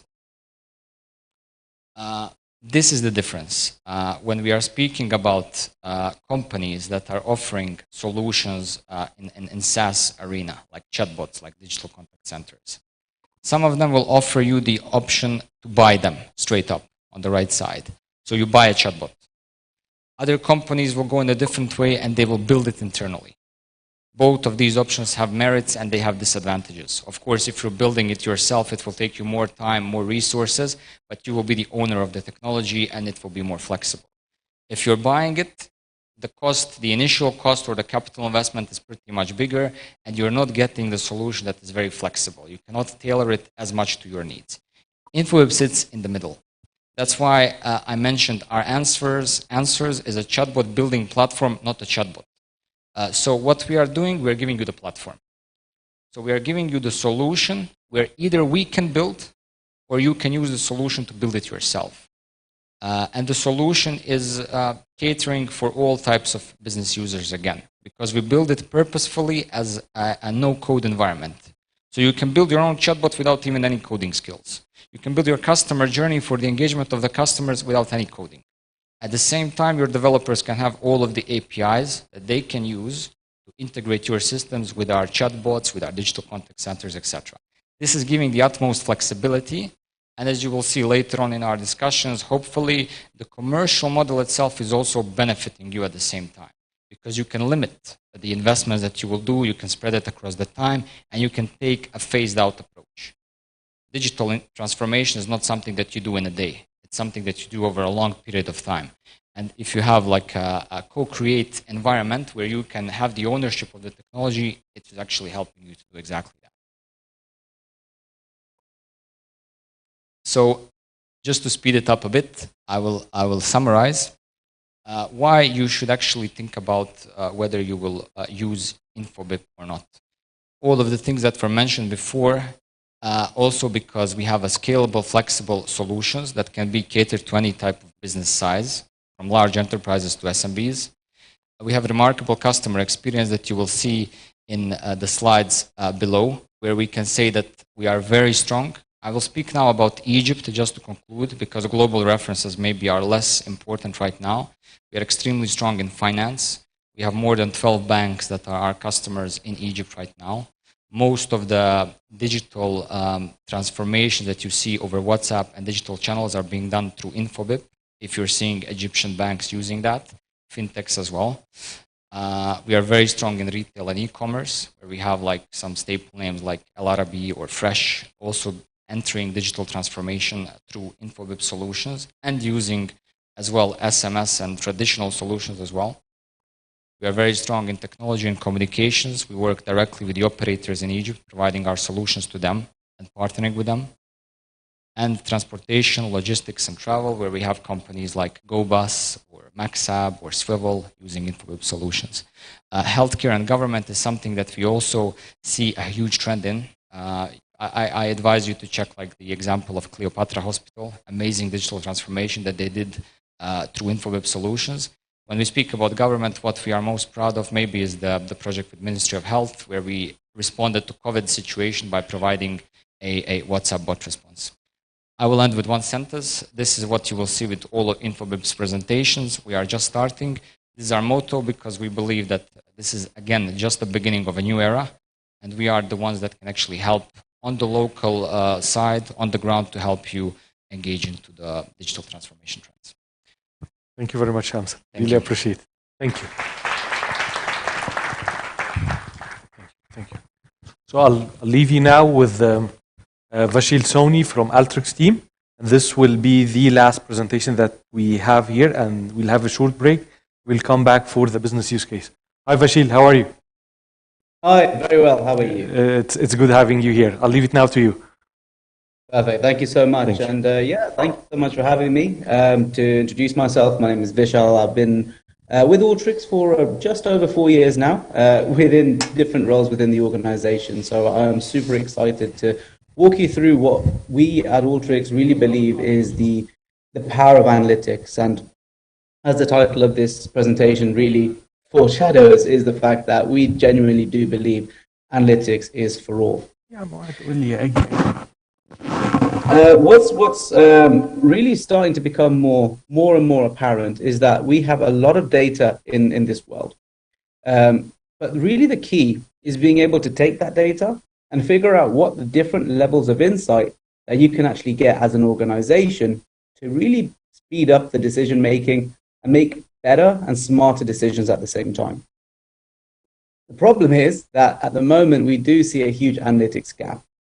So there was a study done by New Vantage Partners that say that 92% of organizations, they make a lot of investments in analytics, but only 19% of them really feel that they're truly data-driven. And this widening gap of analytics really stops organizations from getting organizational progress. And the main factors that cause this is really a lack of analytic skills. The fact of the matter is a lot of people can't actually get the data that they need. And there's a lot of slow and error-prone manual processes, and there's just not enough people to actually go in and perform the analytics. And fundamentally, this gap boils down to one major thing: a lack of analytics capability within an organization. So if we get a bit more specific with this, there was a study done by the International Institute of Analytics, or the IIA. And what they've been doing over the last couple of years is taking different companies and starting to benchmark where they are on their analytic journey. So what they did as part of that is they went ahead and developed a 5-stage model, which really looks at the analytics maturity for any given company. So what this does is it tracks them through all the different phases of analytics within an organization. So someone who's super manual, not really using analytics, would be stage 1. And you see analytical nirvana at stage 5, where everything is actually going through an analytic process. They're fully data-driven, and everything is really powered by data. So it turns out that across hundreds of different companies, most organizations score pretty low when it comes to their analytic maturity. In fact, the average score, as you can see on this slide, is around 2.2, which sits them into the localized analytics and reporting space. What the IIA have also shown is that there's a really strong correlation between companies who progress through the 5 points and 5 stages, and the different ROI and growth and profits and shareholder value generation that these companies actually go in and get. So what this really means is that companies that invest in data and analytics are really the ones who are winning in the market. So I'm sure you're all wondering, well, why is the score so low? Why is the average company only got a 2.2? Well, when we look at our experience with our 8,000 plus customers, we're seeing a really common trend, and we've understood that there's 3 main reasons behind why this score is what it is. So companies are really struggling when it comes to their complexities around number 1, the analytic tools and processes that they're using. Secondly, it's the actual people involved within the processes. And finally, it's the infrastructure that support them within their analytic journey. So if we talk about these different challenges, let's start off with the actual experience of data and analytics in the first place. The average analysis, when it comes to creating something like a report or whatever it may be, uses something like half a dozen different data sources. This then gets used by between 4 and 7 distinct analytic tools, and you end up having 7 different outputs that are actually produced. Each one of these sources, tools, and outputs introduces new opportunities for errors and ultimately breaks in the process. It also takes a huge amount of manual effort to actually keep track of all these different data sources, all the different endpoints. And it becomes a situation where successfully having control and operationalizing all of these different analytic tools becomes a full-time job in itself and becomes super difficult to do. For example, we know for a fact, and I'm sure all of you listening to me now, are you really using spreadsheets for a lot of your different data tasks. And although I do love spreadsheets myself, a lot of the time the things that we're doing within them are super inefficient and can produce a lot of errors. IDC actually estimates that there's about 78 million advanced data workers, such as business analysts, who are wasting more than 7 hours a week repeating manual tasks within those different spreadsheets. And the reality is as well that having spreadsheet errors can actually do a huge level of damage. So there was a bank actually who lost billions all because that there was a Excel formula error. And so what this ends up doing is brings us into number 2, which is why most organizations really score low in that analytic maturity curve, which is that there's a growing divide and that there's a huge complexity around the different people involved in analytic processes. So most companies have people who can really go ahead and crack on with super advanced analytics. So people are data scientists. Most companies and most advanced analytic focused enterprises have a lot of knowledge workers who actually lack the capabilities beyond basic spreadsheet manipulations. So for example, if you've got someone who's a marketing professional or an accountant or someone within sales, and they know that they've got these questions that they're trying to answer, but typically when it gets to actually understanding the data and producing output from it, they tend to struggle a bit. The issue really here is that the data scientists and the people who can actually go in and build these different advanced models are typically siloed outside of the people whose work can really benefit from having that data-driven insight. So because of this silo, the data science teams and these advanced analytic teams act as a little bit of a bottleneck towards this progress.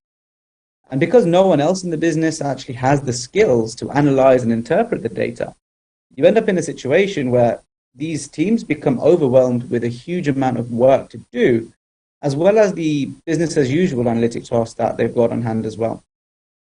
We've actually found that about a third of workers' time is lost because activities can't be completed within a reasonable time frame.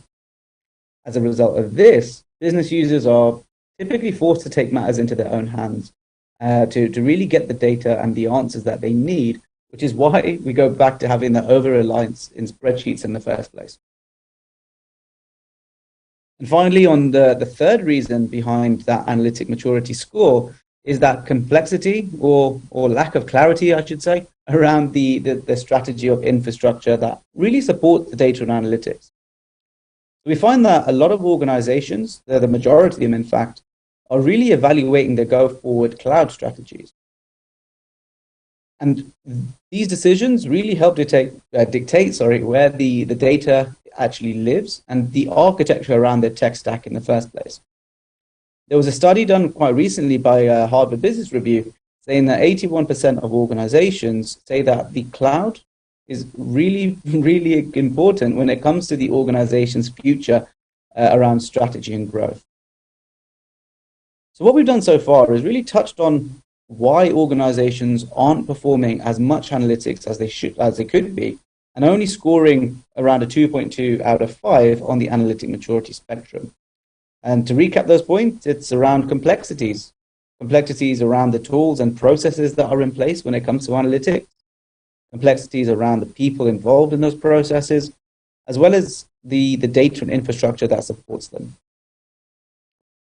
Now, if we see what change looks like, and if we take a look at about how you can actually go in and increase that analytics score, what most organizations do is they operate analytic processes based off legacy tools. And this can include things like waterfall methodologies. They've got manual processes that really can't keep in place with the modern economy. An IDC survey again shows that most organizations are using more than 4 different analytic tools, and 90% of businesses still rely on those spreadsheets. In a similar vein, most organizations are also failing to take advantage of all the different data that they've got access to. And because of that, they're actually starting to use a lot of outdated technology in order to just adapt to the data and analytic tools that are available to them. And when businesses start to modernize their data infrastructure, going from legacy architectures to a more advanced and more up-to-date data stack, they're actually starting to see the advantages of having almost like an on-prem hybrid and cloud analytic deployment. So really being able to take advantage of the horsepower that they've got, looking at the different regulations and the different levels of comfort that they have with going to the cloud, and most organizations are actually going for that more hybrid approach. The thing is, though, there is actually a much better way and a new way for you to actually go in and have analytics span across your entire organization, one that actually surfaces insights to decision makers, and one where you've got an end-to-end analytics platform with all the tools and all the data. And that is what change looks like. What you're essentially doing is you're removing everyone from this error-prone, insecure, and slow way of doing things, to something which is real-time, automated, and actually gives you accurate insights to feel that data decision-making. And so what we've done here at Alteryx is we've actually wanted to really start to understand how the problems are today and what we actually want the future place and future state to look like, and actually make it a reality for companies to do right now. And the way that we've really gone about this is, I'm sure you can see it on my slide, and you're going to see it a lot in the Alteryx messaging, but it's all around an analytics for all approach. It's all around democratizing data, democratizing analytics. And what that really means is it means that we want to hit these 4 pillars. We think that data and analytics should be easy. You should be able to go from having raw data to being able to deliver insights in minutes and hours instead of days and weeks. The platform should be easy enough for anyone to use, and it should help you along your way to actually go in and crack on with actually solving business challenges. When it comes to everything, well, the platform needs to be able to touch the entire analytic lifestyle. So everything from data access all the way down to ETL, data enrichment, geospatial analytics, even machine learning, as well as business insights. It really needs to touch on every single part of the data process and pipeline. And the platform needs to be available everywhere as well. So for every type of data, from your on-prem databases to modern cloud data warehouses like Databricks or Snowflake, you need to be able to connect to them, even if it's other cloud applications or API-based calls or RPA bots. You shouldn't be limited. And finally, data and analytics should be made available for everyone. So it doesn't matter about your job role, your skill level, department, industry, or so on. The platform is really going to, well, the platform that succeeds will be one that will enable everyone to participate and really drive value in the analytic process. And so what we want to do is really meet people where they are in terms of their skill level. So if you've got someone who's a data engineer and they're spending all their time in SQL code, but they just need it to run faster, well, we want to cover them. Or if you've got someone else who doesn't really have a background in statistics or analytics, well, we want to help them too. And so what we really are suggesting is that analytics is for all. And the way we're going to achieve that is with these 4 different pillars. And I do really mean that analytics is for everyone. So true analytics transformation doesn't just happen within a team. It can't just happen within specific pockets of an organization. But unless everyone's in the journey together, the dream to become data-driven is just that. It is just a dream. And that's why with Alteryx, what we've designed is an approach that we can meet every single person within any of these different types of roles, wherever they are in terms of the analytic sophistication. So whether, for example, you're someone in HR and you want to identify use cases for employee churn, or you're trying to be looking at the P&L ledger as part of your finance team, or supply chain need inventory to be on hand at a particular time and place, Alteryx really offers you the analytic automation to make that all possible. And for those of you who know a little bit about Alteryx or who may have seen it before, you'll see that we've always kind of had this very, very open approach. So for example, just being able to drag and drop different tools in a super user-friendly, easy-to-use way is something that we've always had at the heart of our product. But it's not just for the code-free, but we also have code-friendly as well. So if you do want to go in and write your own Python or your own R code, you can absolutely do that as well. We've got a Jupyter Notebook built in, so you can absolutely go in and start installing in your own packages and executing them as well. The reason I bring that up is because from data engineer to data scientists, business leaders, as well as data analysts, we really do genuinely believe that analytics is for all, and we're making it a reality with Alteryx. The data that we looked at a couple of slides ago with IDC makes it clear that organizations need to do this to generate more return on investment from analytics, as well as the organizations who are under investing in these different areas as well. And this analytics for all strategy is one of the keys of unlocking the data as well as your organization's potential through data. So what we'll do is let's take a look at some real life use cases. So as some of you may have noticed, I do have a background for McLaren F1 car. I'm also wearing an Alteryx and McLaren t-shirt. And the reason why I did that is because McLaren are actually a customer of Alteryx. We also have a sponsorship together, so they are as well using the Alteryx name on their cars, as well as actually within their teams as well. So if we focus on McLaren, for those of you who are F1 fans, I'm a huge one myself. F1 teams, as I'm sure you will know, are really subject to super strict budget caps. And so what McLaren realized is they need to start to consolidate all the different data sources that they have to start to maintain that competitive edge through the new racing season. The team at McLaren also wanted to maintain a competitive edge through having a culture of scalable, data-driven and decision-making in order to process and correlate all the thousands of telemetry points that they have, both on race day as well as when testing. So with Alteryx, the team can now actually bring together millions of these different data points in any format, combining production, race day, and testing data to really start optimizing race car efficiency as well as performance.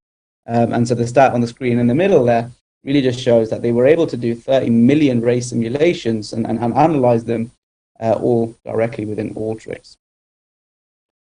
And they're not alone. So we do have a large customer base, both within region as well as worldwide. So we do have about 8,200 plus customers from a range of different verticals. So as you can see here, everything from media and entertainment to telecom, manufacturing, hospitality, technology, retail. I'm not going to go through them all name by name, but we are also happy to say we do have around 46% of the global 2,000 companies in the world as well. And so what's great is that we're really excited to work with our customers to really get them past that 2.2 number of their analytic maturity. We've been doing a lot of investments in terms of our own products, and we're really excited to partner with you all on this journey. So with that, I would like to say thank you so much for allowing me to take the time to really introduce Alteryx to you all today. Please do reach out if there's anything that I can help with or that anyone from the Alteryx team can help with. We'd be super excited to talk to you. Thank you so much. Thank you very much, Vashil. Really appreciate it. With that, we have concluded the first part of our sessions today. Now we will have like a quick break for 15 minutes and then we reconvene, inshallah, for the business cases that we have from Gourmet, Mondia, and Mantrack. Thank you very much. Thank you.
today بحد من اعز الناس اللي انا اشتغلت معاها. حاتم هو الشيف تكنولوجي اوفيسر and the e-commerce officer for Gourmet. We have multiple businesses. The cases have been done together. Nevertheless اللي هتشوفوه النهارده مع حاتم هيمثل حاجات كتيره جدا من الشغل اللي احنا هو بيعمله. And there is much more that you can have and talk with حاتم later on في الروم اللي هي ليكس the second session. Give it up for حاتم. Thank you حاتم بجد.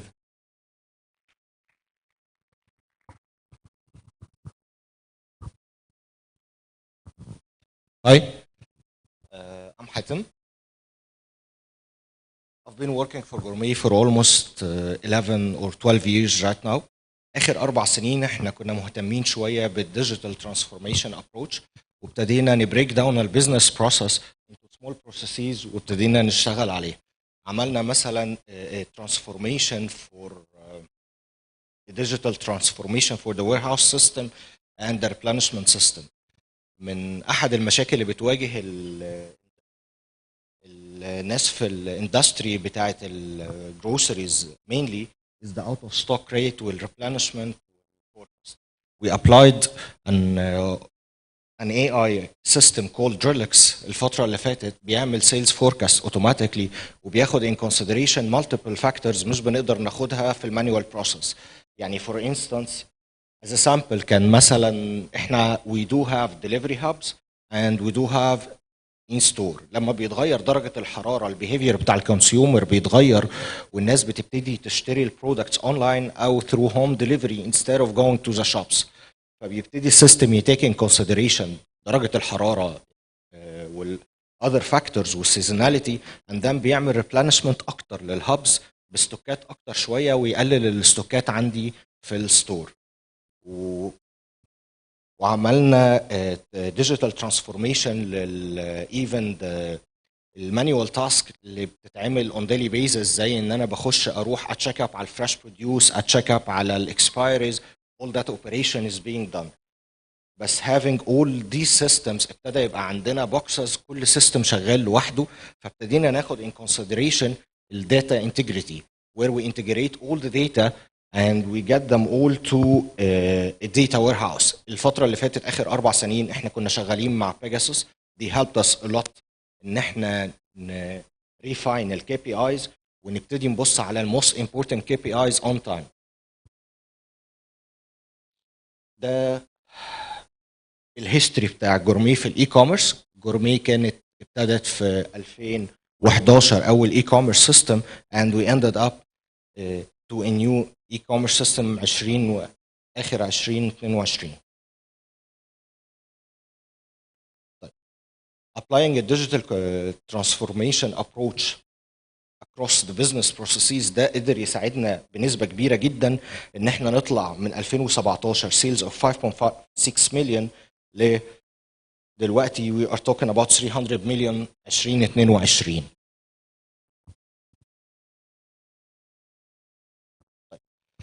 احنا قدرنا نستفيد طبعا فتره كورونا. دي كانت فتره لطيفه جدا بالنسبه للجروسري سيكتور. دي كانت انتعاشه تقريبا لكل الجروسري ماركت. احنا كان عندنا السيستم فولي انتجريتد من اول ما بيبوست الاوردر لغايه لما الاوردر بيطلع من التشيك اوت تو بي ديليفرد ات هوم. كل ده كان فولي انتجريتد فقدرنا ان احنا نجامب السيلز بتاعتنا دراماتيكلي ونقدر نحافظ على السيلز بتاعتنا دي and so on وقدرنا ان احنا نانكريز السيلز السنه اللي بعدها. طيب الفتره اللي فاتت طلع كي بلايرز كتير جدا في جورمي في الماركت بتاع مصر في الجروسري في الاي جروسريز انستا شوب طلبات امازون جوميا. فاحنا ابتدينا نسجمنت الماركت الفتره اللي فاتت ما بين كي بلايرز وي كان جوين وكي بلايرز بنعتبرهم كومبيتيتورز. فابتدينا بدل ما نبتدي نخش في فايت مع انستا شوب ومع طلبات وفو واذر كومبيتيتورز ابتدينا ان احنا نحط نفسنا as part of their market pie. بدل ما بروح اتخانق معاه انا اخدت بارت شانك من الماركت باي وده حاليا وصل ان احنا ده بيمثل 5% of gourmet sales بتجيلي من الماركت بليس.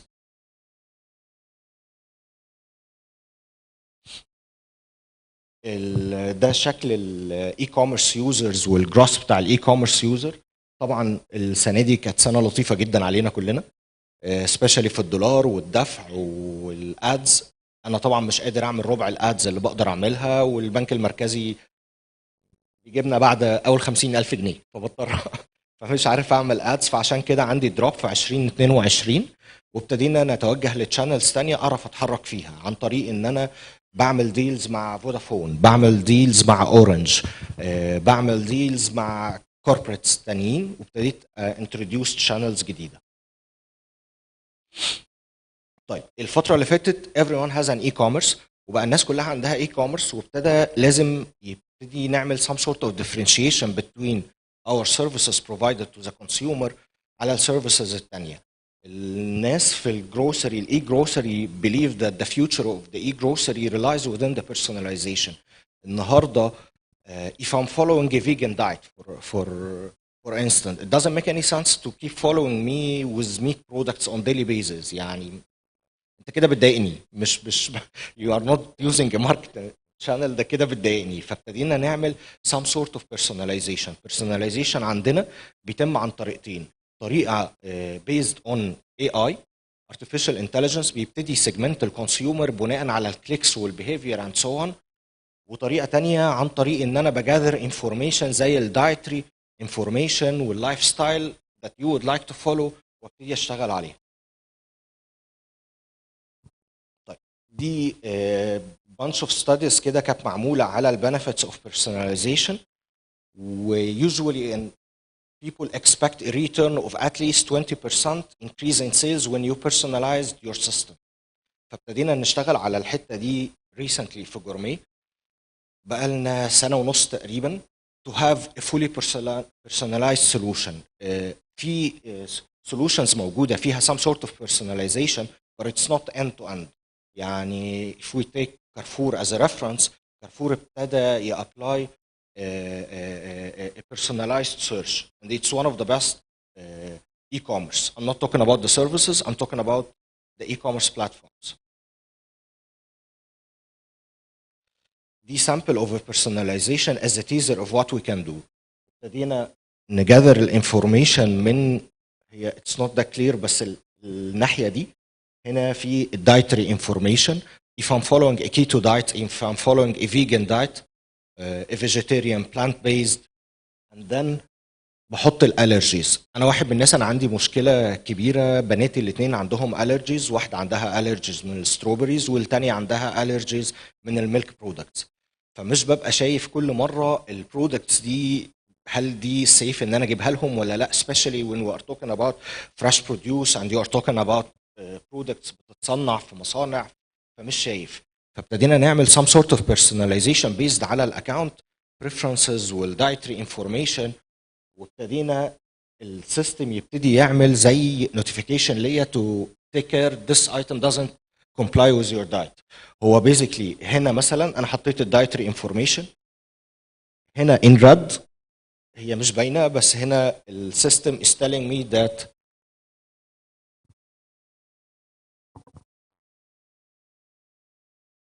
هنا التكست in red بيقول لي please take care الايتم دي doesn't comply with your dietary information.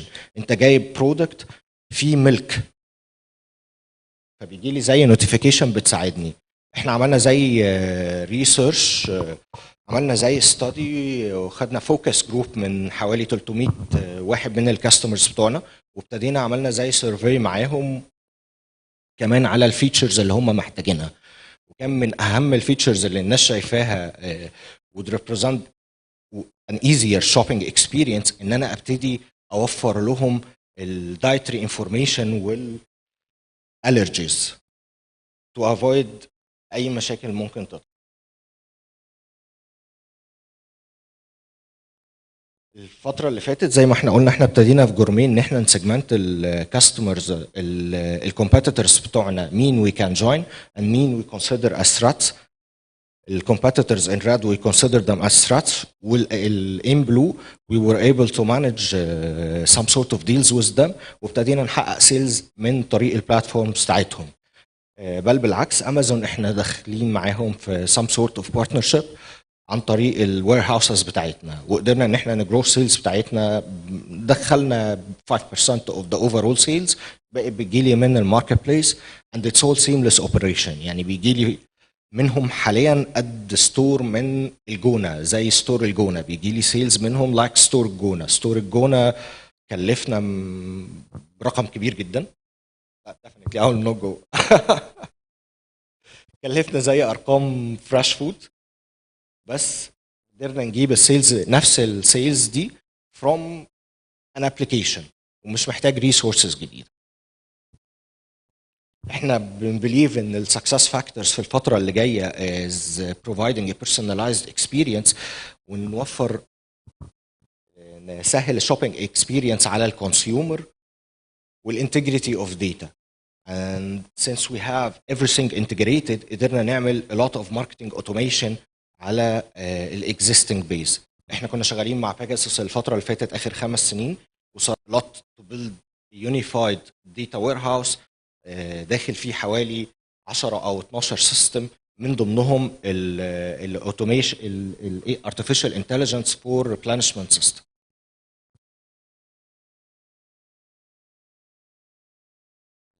That's it.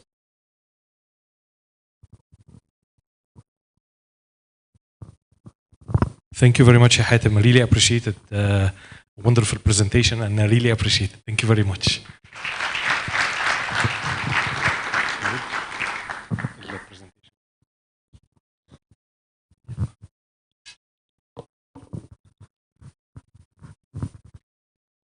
طيب I think برضو since ان احنا we have lots of startups and evolving companies and even scaling companies joining me محمود عفيفي، واحد من اوائل الناس اللي احنا اشتغلنا معاه، واحد من اعز الاشخاص اللي انا اشتغلت معاها، واشتغلنا across different companies, different scopes, different platforms and we always depend على محمود ان هو كمان بيساعدنا في حتت كتيره جدا.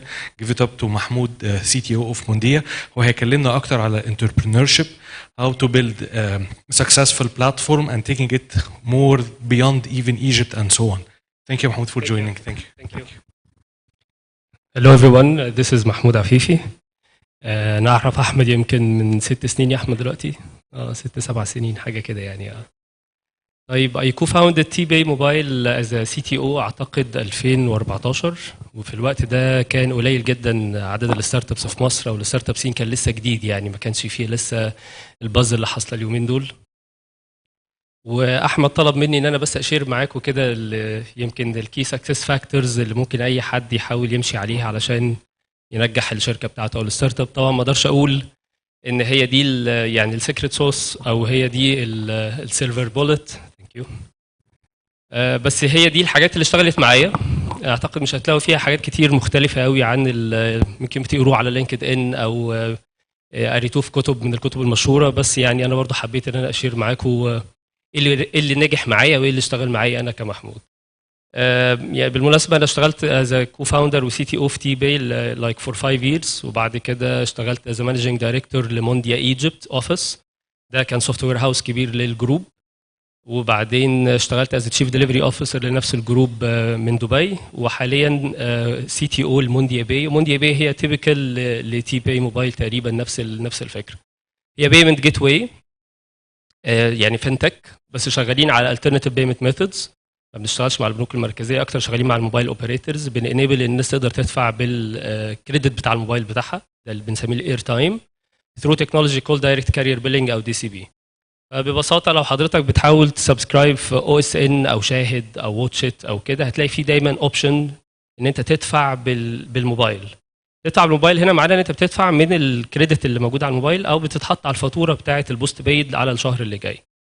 وبالتالي الموضوع كله بالنسبه لنا كان فوليوم جيم.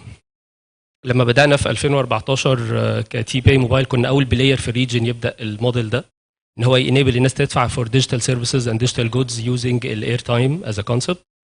وكان عندنا مشكله الايج اند تشيكن، نروح للميرشنتس الاونلاين ديجيتال سيرفيس بروفايدرز نقول لهم تعالوا اشتغلوا معانا، يسالونا عندكم كام موبايل اوبريتور، نروح للموبايل اوبريتورز، ما كانش حد شايف البوتنشال ساعتها، ولا كان حد متخيل كميه الناس مثلا الجيمرز اللي في مصر في الوقت ده اللي محتاجين يشتروا مثلا ان اب كوينز او مثلا يدفعوا فور سبسكريبشنز الديجيتال سيرفيسز زي ما اتكلمنا على واتشت وغيرها. لما بدانا نشتغل في 2014 فجاه اكتشفنا ان احنا في يعني ماسيف بوتنشال موجود في الريجن كلها. احنا كان من ضمن الحاجات اللي ساعدتنا على النجاح اعتقد ان احنا اشتغلنا على ريجنال سكوب من داي 1، ما اشتغلناش على مصر بس. فطلعنا لايف من الاول على طول في الامارات وفي السعوديه وفي مصر، وبعد كده خدنا الميدل ايست كلها ونورث افريكا وذين اقل من سنتين. طبعا بقى عندنا فوليوم هايل من الداتا، وكستارت اب في الاول كان عندنا مشكله هاو تو ديل وذ ذيس كايند اوف فوليوم. طبعا مش عايزين نديليت الداتا، وفي نفس الوقت عايزين السيستم بتاعنا يبقى سريع ويبقى البرفورمانس بتاعه كويس ويقدر يسكيل معانا. ومن هنا جت بقى يعني الحاجه الاختراع، جت الفكره ان احنا ازاي نقدر نفكر في بقى كونسبت الداتا وير هاوسنج. برضه في الوقت ده باي ذا واي كان قليل في مصر التالنتس اللي موجوده في الماركت علشان تيجي تساعدنا في حته بقى الداتا انجينيرنج والداتا بايب لاين والداتا ساينس والماشين ليرنينج. كان كل ده لسه جديد جدا. انا اعتقد يا احمد ان احنا كنا اول اكونت يطلع لايف بلوكر اند سنوفليك في الريجن، صح؟ يس كنا ايرلي ادوبترز الحمد لله. يمكن ده من ضمن الحاجات اللي ساعدتنا ان احنا كنا بنادوبت التكنولوجي بدري. يمكن انا قابلت احمد بصدفه سعيده في انترفيو في 2017. كنت انا اللي بعمل له انترفيو مش العكس، صح؟ وانا كنت عايز اتعرف عليك، فانا اللي جيت الانترفيو. كنت جاي تبيع صح؟ بس يعني دي سيكريت كده صغير. بس احمد ساعتها عرفني على لوكر، ولوكر دي كانت يعني بالنسبه لي مع الكومبينيشن ما بين لوكر وسنوفليك كان احد اهم اسباب نجاحنا يمكن في الوقت ده. يمكن احنا عملنا اكزيت لتي باي موبايل في 2018 من حوالي 4 سنين، والاكزيت ده كان ساعتها يعني اتعمل له ماركينج على انه اول دراجون اكزيت يحصل في الريجن كلها. انا ما اعتقدش ان لحد النهارده حصل دراجون اكزيت تاني. احنا بنسمع عن انفستمنت راوندز، بنسمع عن اكزيتس عاديه، بس دراجون اكزيت ده ببساطه كده معناها ان الار او اي اللي جه من اكزيت واحده كان بيكفر الار او اي الاكسبكتد من الجروب كله. يعني البورتفوليو ب 15 شركه، لو ما فيش ولا شركه فيهم اتباعت او جابت ولا دولار واحد، الاكزيت ده لوحده كان كفيل ان هو يرجع البروفيت الاكسبكتد من الجروب كله. فيمكن بس انا هشير معاكم سريعا من وجهه نظري انا السكسس فاكتورز اللي ساعدتني وساعدت التيم اللي اشتغل معايا، واكيد لو حابين نتكلم مع بعض بعدين على اي توبيك يعني I'm willing to support. طيب بالنسبه لي اول واهم سكسس فاكتور كان التيم. بنسمع ده دايما في كل الحاجات على لينكدين ونتكلم عليها، بس ترولي ده كان بالنسبه لي اهم حاجه. التيم بمعنى احنا بنهاير ازاي، احنا بنصبر قد ايه على الهايرنج، احنا بنشتغل ازاي على التيم دوت. انت بتهاير فور سكيل ولا بتهاير فور اتيتيود؟ انت بتهاير ناس عندها جروث مايند سيت ولا لا؟ وانت كمان بتعمل ايه كل يوم مع الناس اللي انت ذات يو هايرد علشان يبقى عندنا كلنا ميشن ويبقى كلنا عندنا بيربز وكلنا يبقى عندنا تارجت ونشتغل كلنا على التارجت ده. في الوقت ده برضو 2014 باك تو 2014 و15 كان قليل في الماركت اللي عنده الانتربرونورال مايند سيت في مصر. كانت دي لسه حاجه قليله شويه. معظم الشباب كانوا شغالين في ويل استابليشد سوفت وير هاوسز او كوربريتس. ما كانش حد فاهم وات ات تيكس انكلودينج ماي سيلف ان انت تبقى شغال في ستارت اب.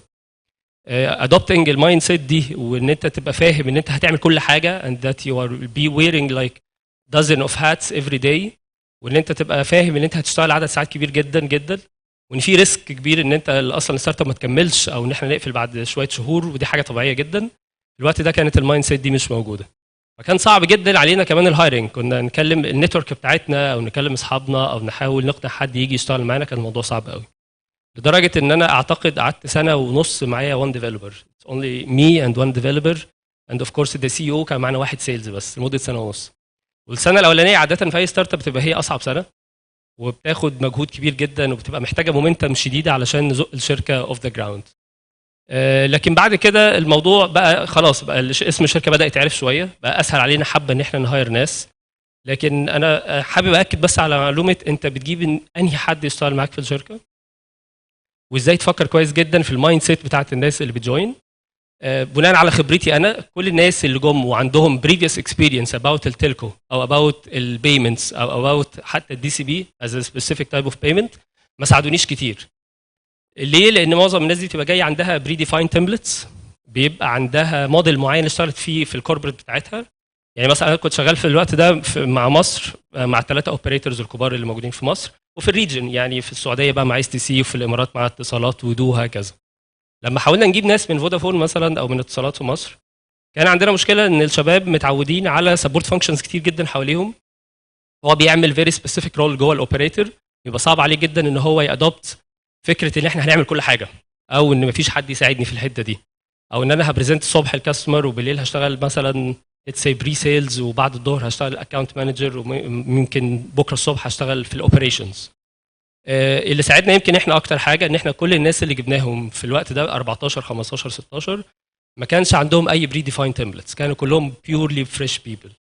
فريش بمعنى ايه؟ مش فريش جراديوتس بس، فريش على الاندستري او فريش على الدومين ده، وبالتالي بيأبزورب اكتر، بيبقى عنده ويلنج ان هو يثبت نفسه، وبيبقى عنده كمان يعني اوبنس لحته الافكار الجديده والفكره ان احنا هنعمل حاجه مع بعض مختلف عن اللي هو عملها قبل كده. فده كان بالنسبه لي فاكتور مهم جدا. التيم طبعا يعني بالنسبه لي كان اهم حاجه. انا البوينتس مش باوردر معين، وانا حاولت بس ان انا سمرايز 10 سكسس فاكتورز، وهم 10 بوينتس بس مش باوردر معين، بس بالنسبه لي اهم اوردر هيكون هو التيم طبعا. تاني حاجه، انت يو هايرد ذا رايت تيم، خلاص تمام معاك الناس او بدا العدد التيم يكبر. مهم جدا الانكلوسيف كلتشر اللي الناس دي هتشتغل فيها.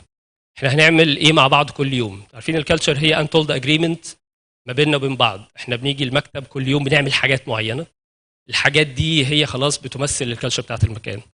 لو انت جيت على مكان وعندك فريش مايند سيت وما عندكش مثلا اي تصورات او توقعات عن الكالتشر بتاعت المكان، انت باي ديفولت هتادوبت اللي بيحصل جوه. لو المكان توكسيك شويه انت كمان هتلاقي نفسك رايح ناحيه ان انت تبقى توكسيك شويه. لو المكان فيه بوليتكس هتبقى كده. عشان كده برضو باك تو ذا يعني ويل استابليشد او كوربريت مايند سيت دايما كان بيبقى عامل لنا مشكله في الستارت اب، لان الناس مثلا متعوده في الكوربريت ان هو بيبعت ايميل لزميله. طب احنا 5، احنا قاعدين جنب بعض، احنا ال5 مش محتاجين نبعت ايميلز لبعض. في الوقت ده برضو كان سلاك لسه حاجه جديده اعتقد 2016. لما دخلنا سلاك از مينز اوف كوميونيكيشن بتوين التيم، وان احنا نبدا نافويد شويه الليجاسي موديل اوف كوميونيكيشن، ده كان محتاج برضو ناس بتفكر بشكل مختلف. في الاخر انت از ليدر انت اللي بتعمل سيدنج للكالتشر اللي انت عايزها في المكان. يو ار ليدنج باي اكزامبل. انت لو بتيجي كل يوم الصبح وعندك كوميتمنت وعايز تشتغل كويس ومبتسم وبتقابل المشاكل بشكل حلو، على الاغلب التيم بتاعك هيعمل زيك. كمان مهم جدا المانجمنت تيم، او احنا كنا في الوقت ده بنسميهم الفاليو تيم او السينيور مانجمنت تيم.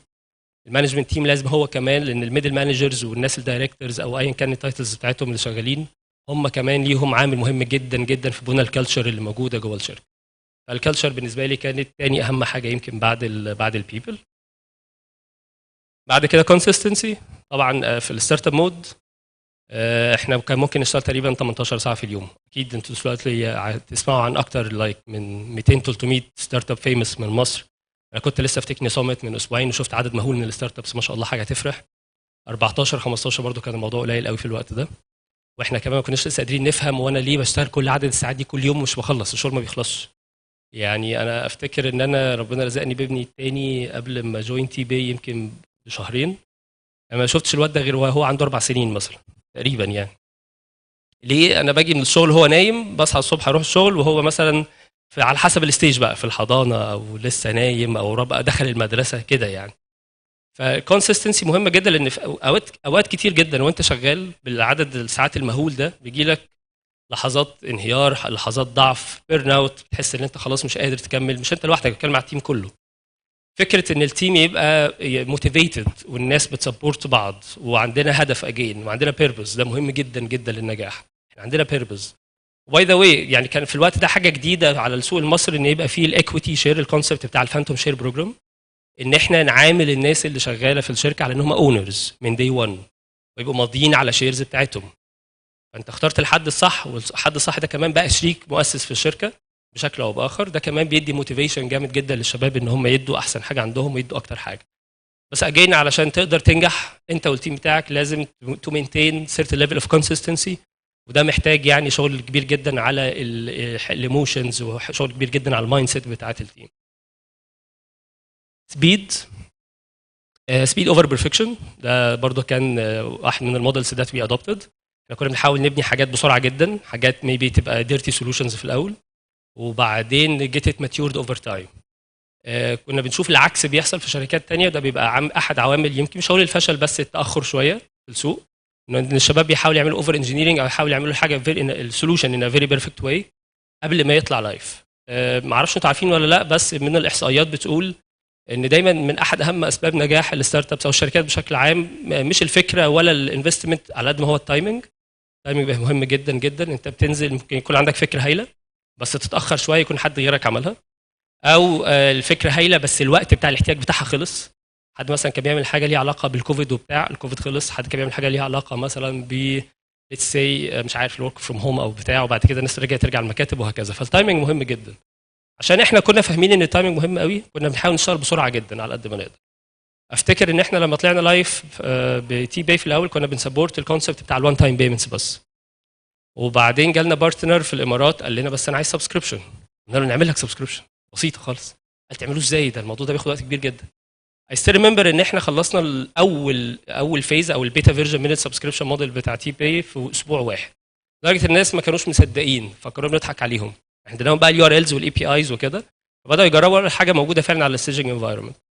السبيد مهم جدا طبعا، ما كانتش بيرفكت سولوشن طلع في الاسبوع ده، بس طلعنا باول فيرجن وبدانا نفهم بسرعه ايه اللي محتاجين نعمله ونادبت على الريكوستس، نادبت على الشغل از وي جو في اللايف مود. سمبلسيتي ودي برضو ليها علاقه شويه بالكونسبت بتاع الاوفر انجينيرنج اللي انا كنت بحكي لحضراتكم عليه.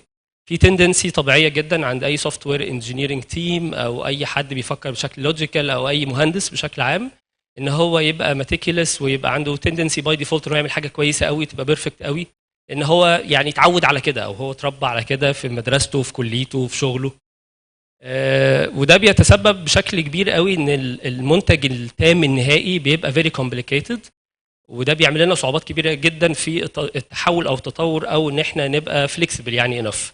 وانت في ستارت اب مود او حتى وانت عامل شركه كبيره مهم جدا ان انت تقدر تادبت على اللي بيحصل. وانت تادبت دي معناها ان انت في حاجات او فيتشرز عايز تحطها على البلاتفورم او تغير من البلاتفورم نفسه، او عايز تانتجريت مع حاجات جديده.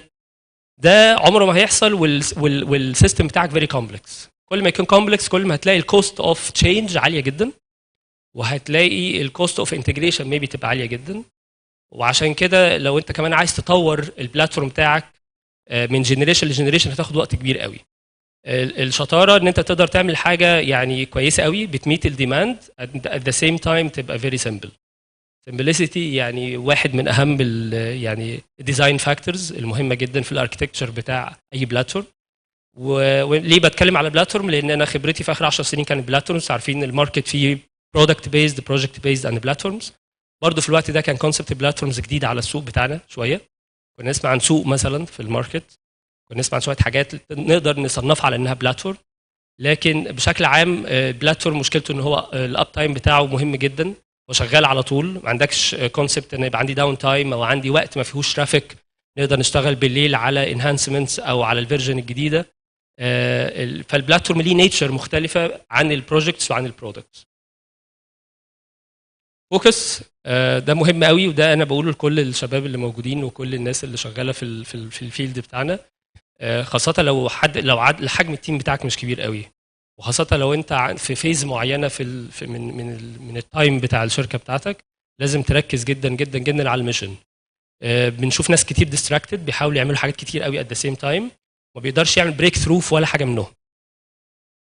يمكن في تي باي كنا مركزين قوي من دي 1 وفي مونديا باي برضو از ويل ان احنا هنبقى فيري سبيسيفيك يعني يوز كيس واحده ونعملها كويس قوي. احنا مش هنعمل كاستم سوفت وير ديفلوبمنت، احنا هنمشي بمبدا السيبريشن اوف كونسيرنز، والميرشنتس هم يعملوا اليوزر جيرني واليوزر بيهيفير من عندهم. We will support and enable them by the right tools اكيد، بس احنا كشركه لازم نبقى محددين بالظبط احنا بنعمل ايه. لو بقى بعدين بقى عندنا luxury of expansion to different domains، ان احنا مثلا include مع الدي سي بي let's say wallets، او مع الوالتس نقدر بعد كده ندخل في الايكو سيستم بتاع البانكينج، اتس فاين. بس مهم قوي عشان تنجح في الاول ان انت يبقى عندك فوكس على الهدف بتاعك وتبقى مليمت السكوب بتاعك وعارف الباوندرز اللي انت شغال جواها. داتا، ويمكن ده يعني كنت حكيت لكم على موضوع الداتا. احنا كنا تقريبا بمعدل في الاول، انا فاكر اول مره عملنا 1000 ترانزاكشن كنا فرحانين جدا. اول مره وي بروسيسد على البلاتفورم بتاعنا $1000 عيطنا من كتر الفرحه، افتكر ده كان 2015. وبعدين at certain stage بما ان انا مش شغال في الشركه يعني I cannot reveal numbers but at certain stage احنا كنا بنبروسس في اليوم الواحد around $250,000. I'm sure they are way beyond this right now. مونديا بي يعني تقريبا دلوقتي في اليوم بنبروسس حوالي 350 مليون يورو في اليوم، 350 ألف يورو في اليوم تقريبا، يعني معدل كل 3 أيام مثلا بنبروسس مليون وشويه. فده رقم كبير جدا. الرقم الكبير ده بيجي من عدد كبير جدا من الترانزاكشنز، لان احنا قلنا هي سبسكريبشن بيزد مش وان تايم بيمنت. ومش على الكريدت كاردز، هي شغاله على الاير تايم، فالفيلير ريشيو تقدر تقول 98% مثلا. مش كل الناس معاها كريدت وانت بتعمل رينيوال للسبسكريبشنز او حد بيحاول يدفع. خدوا بالكم التارجت سيجمنت عندنا دايما بيبقى مثلا الجنريشن اللي هو ليتس سي مواليد 95 وتطالع، ناس بتلعب، ناس بتسمع مزيكا اكتر اونلاين، ممكن تلاقي حد معاه 12 سنه 10 سنين معاه موبايل فبيحاول يدفع بحاجه اونلاين، فمش دايما بيبقى فيه كريدت.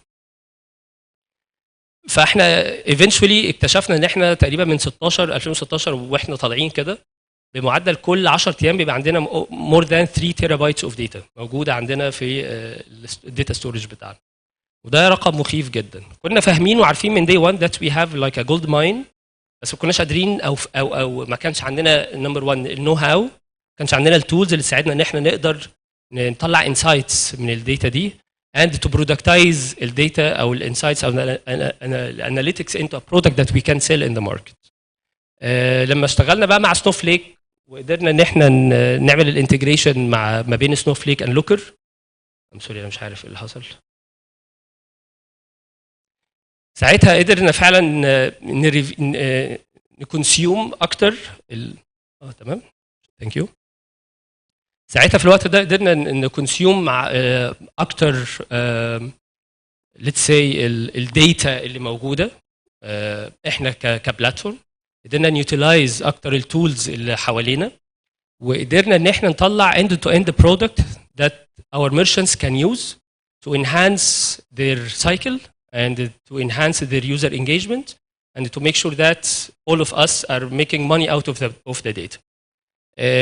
طبعا التيرا بايتس دي بدات تزيد مع الوقت، وكان مهم جدا ان احنا يبقى عندنا very solid data pipeline. ما كناش ساعتها نقدر نشتغل على local data warehouse solution، اشتغلنا على cloud based data warehouse solution زي سنوفليك، وده ساعدنا ان يبقى عندنا elastic scalability. ده طبعا مهم جدا في اي حاجه heavily dependent on data ان هي تبقى data driven. 2 minutes اوكي.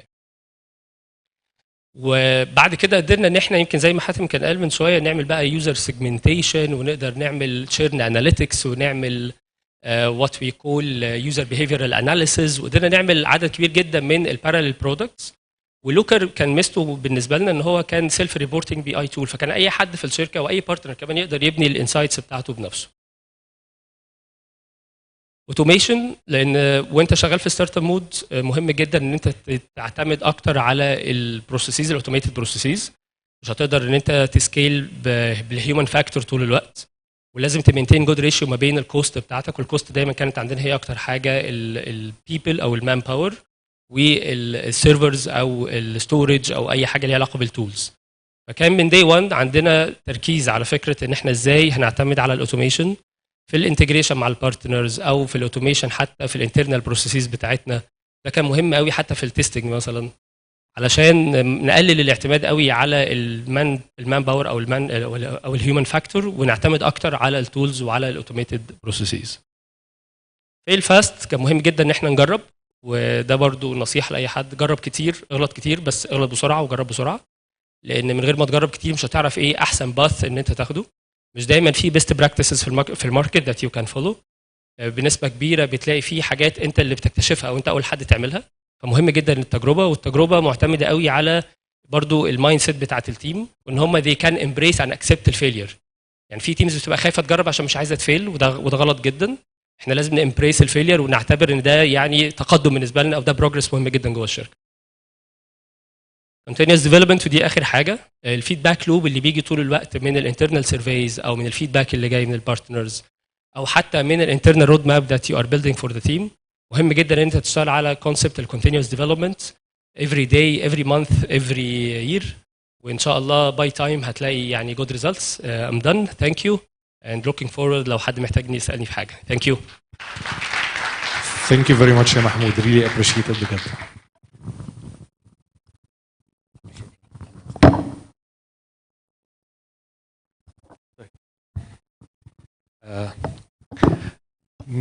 هنا بقى الطريقة مختلفة شوية. النهاردة we will have أحمد صفوت Data and Analytics Manager Mantrack Group، وزي ما محمود وحاتم قالوا احنا شغالين من زمان أنا وأحمد صفوت. We try to work with each other for more than 3 years، بس عمرنا ما اشتغلنا. and we had a very good relation. بس احنا بدأنا شغل دلوقتي. You can find different stuff versus the other two presentations earlier. وهو دلوقتي كاستمر بقى بجد يعني هتسمعوا منه اللي بيحصل. ثانك يو يا صفا. ازيكم، ايه الاخبار؟ احمد صفوت، جروب داتا اركتكت مانجر بزنس انتليجنس، وشغال لسه مع احمد قريب، بس بقالنا من 2017 بنحاول نشتغل نلاقي الفرصه، اخيرا دان. هبدا بالكومن ثيم دوت. ده الصوره دي واخدها قبل الماتش امبارح، ان شاء الله ما تتغيرش برده. دايما في مانتراك عندنا الوور بتاعت ان احنا من الناس اللي بدانا الاي تي نشتغل دايما ان هاوس، فعندنا دايما تو تشالنجز، هنمودرنايز ولا نريبلاي او نفت كاستمر نيدز. فقاعدين دايما بدات انا من جوينت مانتراك 2004 في التشيس جيم ديت، هنمشي في انه اتجاه. فلاش باك كده قبل كده، يعني اديكم بسرعه صوره عامه على مانتراك. مانتراك حوالي 12 تريتوريز بتسرفايف وزن 3 قارات، اسيا، اوروبا، وافريكا.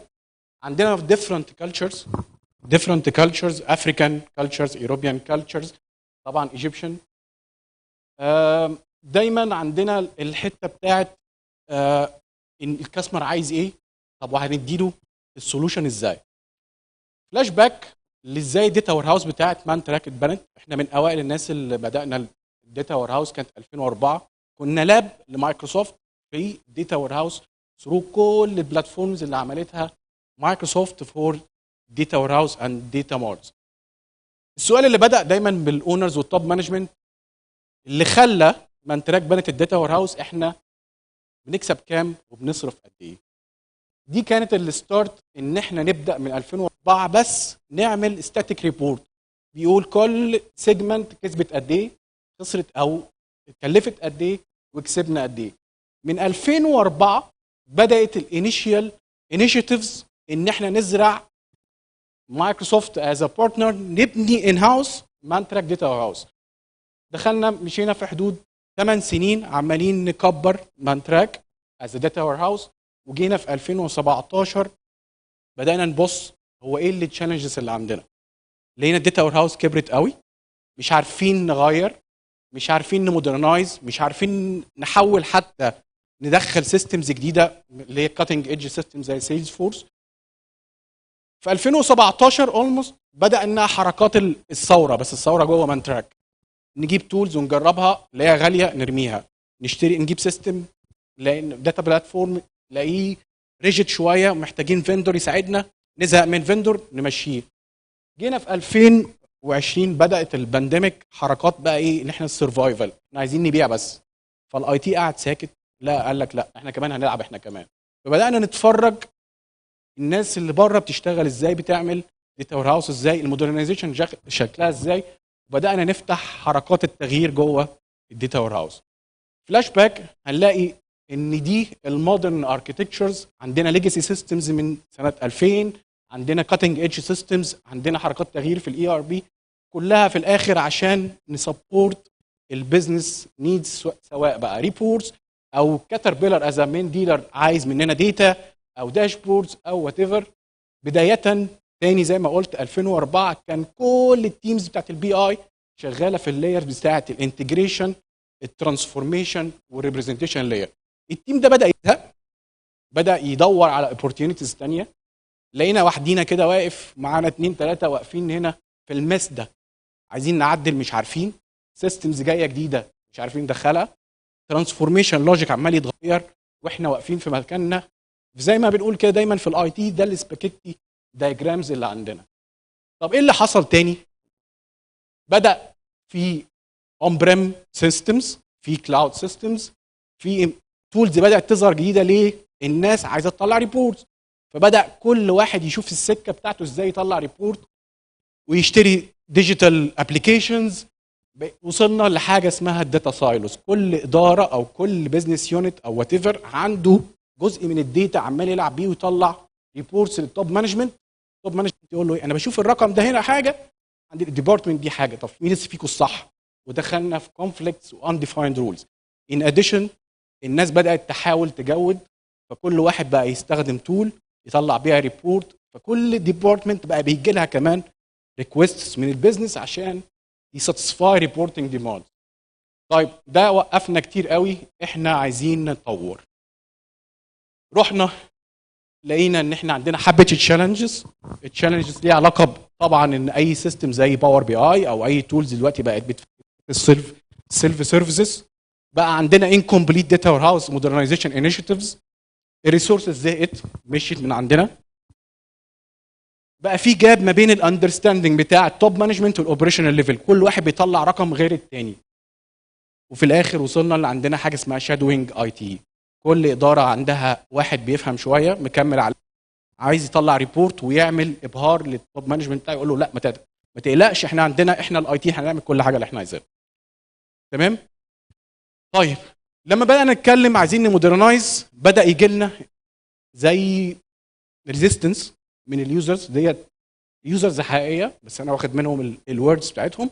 واحد بيقول لي انت مودرنايز ليه؟ ما احنا هنطلع ليه على الكلاود، احنا اصلا ما بنتكلفش اي حاجه. ناس تانية قالت لا انا تمام، انا كده ساتيسفايد بالليزردز انت بتطلعها لي من داتا وير هاوس، لا ما توقف الدواء. حد ثالث قال انتوا عمالين تدونا بروميسز ان انتوا هتمودرنايز ما بنشوفش حاجه. قعدنا اتكلمنا مع ديفرنت فيندرز، استقرينا شويه نطلع على سنوفليك ان كومبيتيشن وذ ديفرنت تولز. رحنا مع فيندرز ثانيه كل واحد بيدي بروميس ما بيعرفش يحقق. جيت مع احمد قعدت معاه شويه، تيم عصام وتيم رفاعي، قلت لهم احمد ادي الداتا وير هاوس، دي الليجاسي داتا وير هاوس بتاعنا، هتعرف الكلام دوت على سنوفليك؟ فقال لي سيبها ومالكش دعوه. بدات اشتغل بالمود بتاع ان انا مش كاستمر وهو فيندور، لا احنا بقينا اصحاب، يعني اكني قاعد مع احمد في المكتب بتاعه بنشتغل ونطلع شغله، اي حاجه بتتحل بقول له ما تبعتش ميلز، خلينا نمشي سموثلي فريندلي، وبقينا نديليفر ورك اسرع. كل المنطقه اللي احنا كنا بنتكلم عليها دي بدات تتنقل بمايكروسوفت داتا فاكتوري از انتجريشن تول، ونقلناها كلها على سنوفليك. كل الكومبلكسيتيز ديت عمل لها اوفر كامينج. دلوقتي اوفر 2000 تيبل ار موفد فروم ذا يعني some sort of complex diagrams ل simple diagrams utilize الكومن او دايما الترندات اللي موجوده في الداتا، اللي انا عندي single source of truth, quick development, scalable architectures, different thing. in addition ان احنا بنحاول نسبورت all user needs. دلوقتي وقفنا وحققنا التارجت بتاع ان بقى معانا يوزر انجيجمنت اللي كان في الاول معترض بقى بيسبورت، عندنا تايم ديليفر اسرع، بقى عندنا حاجه اسمها كومن داتا موديل او سنجل سورس اوف تروث، والاركتكتشرز بتاعتنا بقت مور سكيلبل. دلوقتي احنا تقريبا خلصنا 100% في وزن 3 شهور من الداتا انجستشن، بنترانسفورم الداتا عشان ديليفر انسايتس للكاستمر. انا بشكر احمد والتيم، احمد رفاعي واحمد عصام. مايكروسوفت كانت معانا از بارتنر فور اي دي اف اور ايجر داتا فاكتوري، ان اديشن طبعا للتيم بتاع سنوفليك اللي موجود بره. شكرا. Thank you very much يا صفوت، بجد I really appreciate it.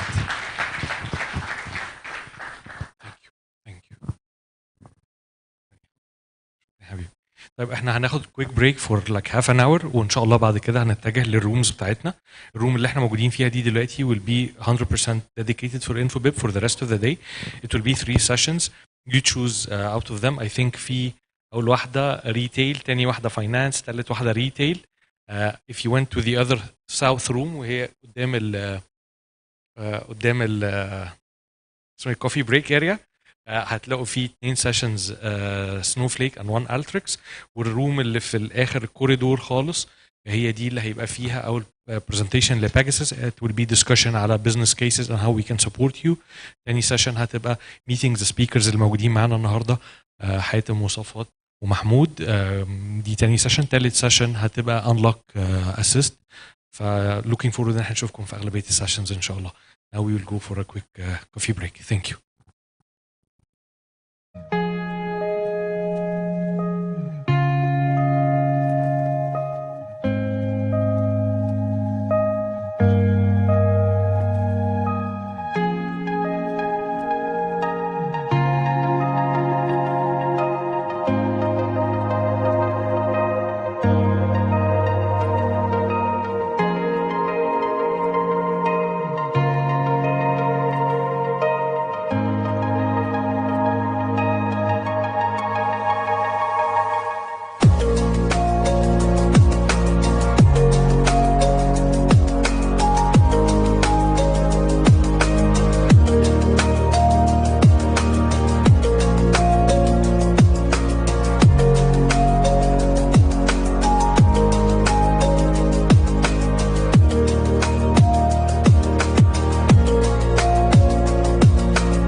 خير يا جماعة.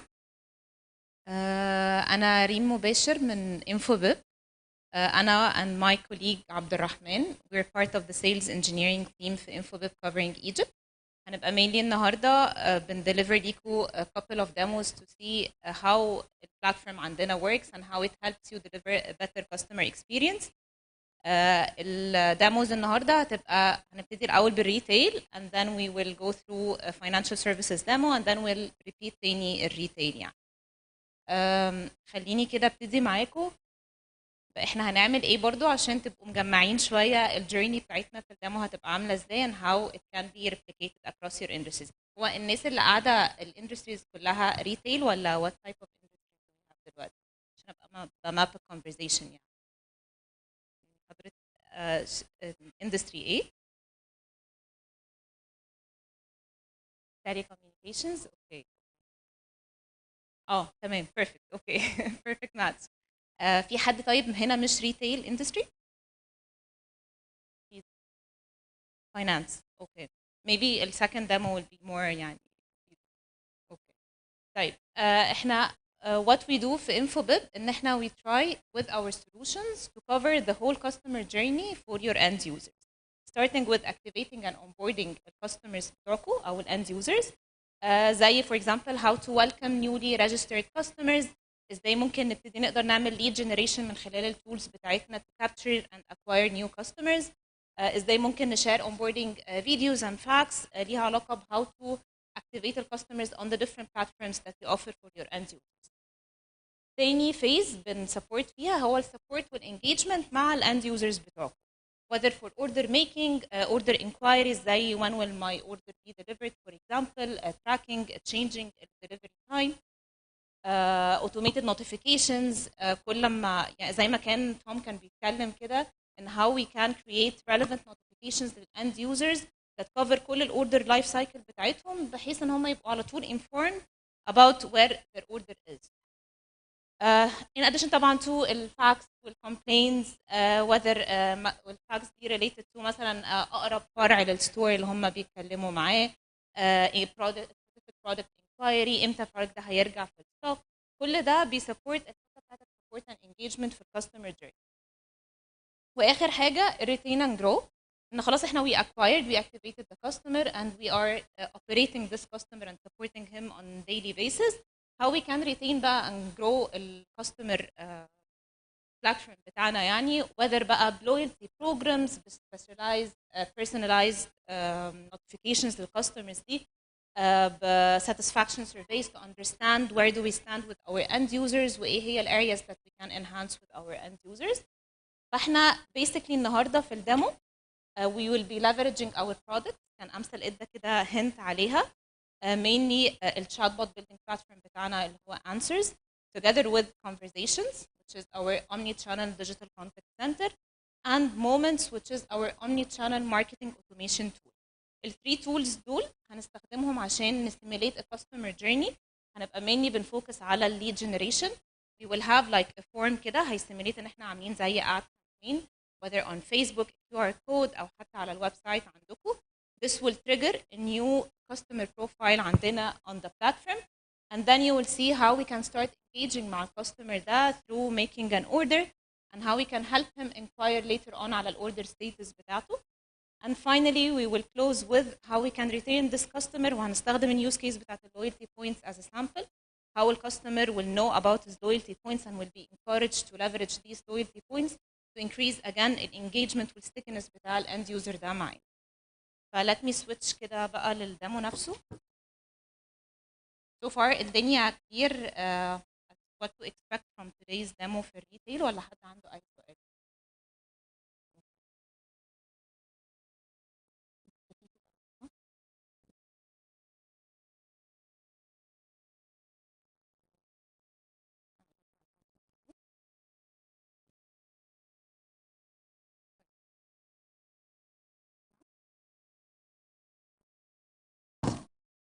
طيب احنا قلنا هنبتدي الكاستمر لايف سايكل جيرني بتاعتنا ان we're trying to approach new customers او حتى existing customer with a promotional campaign. For example Black Friday offer.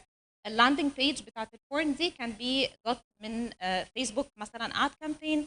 It can be a QR code that your customers scan من البرانشز بتاعتكم. ممكن يبقى ad على الويب سايت نفسه وبعد كده بيلاند على الفورم ده.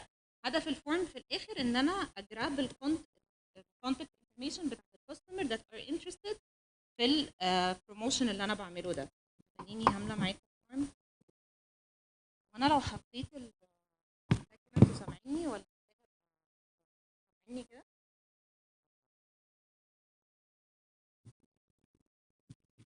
طبعا الفيلدز اللي في الفورم دي وايه بالظبط الاتريبيوتس that you're asking the customer on can be customized as much as you want.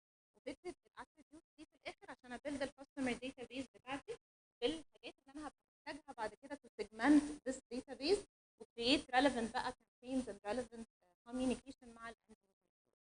ف once in this form submitted احنا هنبقى بنسويتش من customer view وما بين your view from a back end perspective to understand again how the platform works. فأنا دلوقتي as an end user خلاص I submitted the form. What happens in the background إن بيبقى احنا عاملين زي automation flow leveraging our marketing automation platform which is Moment. الفلو ايه؟ نبتدي work on. احنا مثلا كنا بنسأله في الفورم انت are you ready to purchase in the form of a cash ولا in the form of installment. فبيس على السيجمنتيشن بتاع الداتا دي هيبتدي create relevant communication. فمثلا هيبتدي يشوف الناس اللي الموديل بتاعهم they're interested to purchase cash والناس دي هيبتدي يبعت لها timely message. يعني اوكي تمام كده. انا صوتي عالي اصلا يعني. والناس دي عايز يبعت لها timely message ان هم since they are interested في cash purchase فكمان في additional offer and you can see here ان انا مستخدمه element اسمه fail over. This is the beauty برضو of the marketing automation tool بتاع Infobip ان هو it's not dedicated to a single channel. As I was saying it's an omni-channel platform. So you can fail over between the different channels that you have whether mobile push, SMS, email, WhatsApp عشان خاطر اتاكد ان المسج اللي انا عايزه deliver to the end user is actually delivered to this end user. فهتلاقوا ان انا فعلا as an end user بقى جالي المسج دي فيها thank you for your interested in the service. You will see انها personalized, و this is برضو again the beauty of the platform ان انت you can personalize this communication. ف it يعني it automatically captured the first name بتاعي and it added زي كده action trigger ان انا اخد دلوقتي بسرعه action ان انا ابتدي اعمل البرتشيز او make الاوردر. انا هنا هقول ان انا I'm interested to make the order. Once I do this, what will happen ان انا هبتدي اتريجر الشات بوت في الباك اند. يعني انا كاند يوزر هبتدي اجو ثرو ثانيه واحده ما عملتش اكتيفيت للشات بوت. يا جماعه ان اي ديمو لازم يحصل حاجه ساعه لما نيجي نعمل الديمو رغم ان كل حاجه تبقى شغاله. معلش.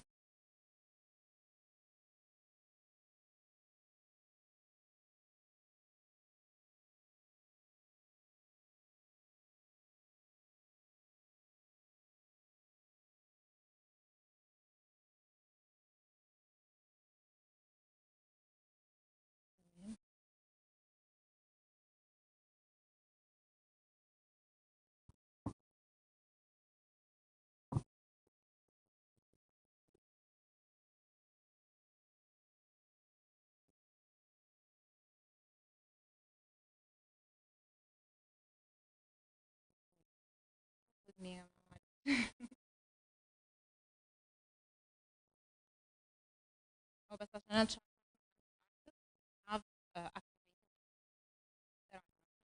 ده، فاللي بيحصل ان مفيش شات بوت اكتف بيبقى في لايف. انا عشان I didn't activate الشات بوت ف it automatically went to a live chat agent يعني. فانا خلاص قفلت التيكت. خلينا نجرب تاني.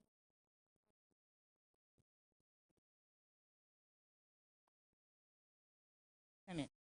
انا اعتقد ان ده كان التريجر بعد ما رديت على التمبلت. فوات happened is ان انا I triggered الشات بوت سيشن بتاعتي عشان ابتدي اميك ان.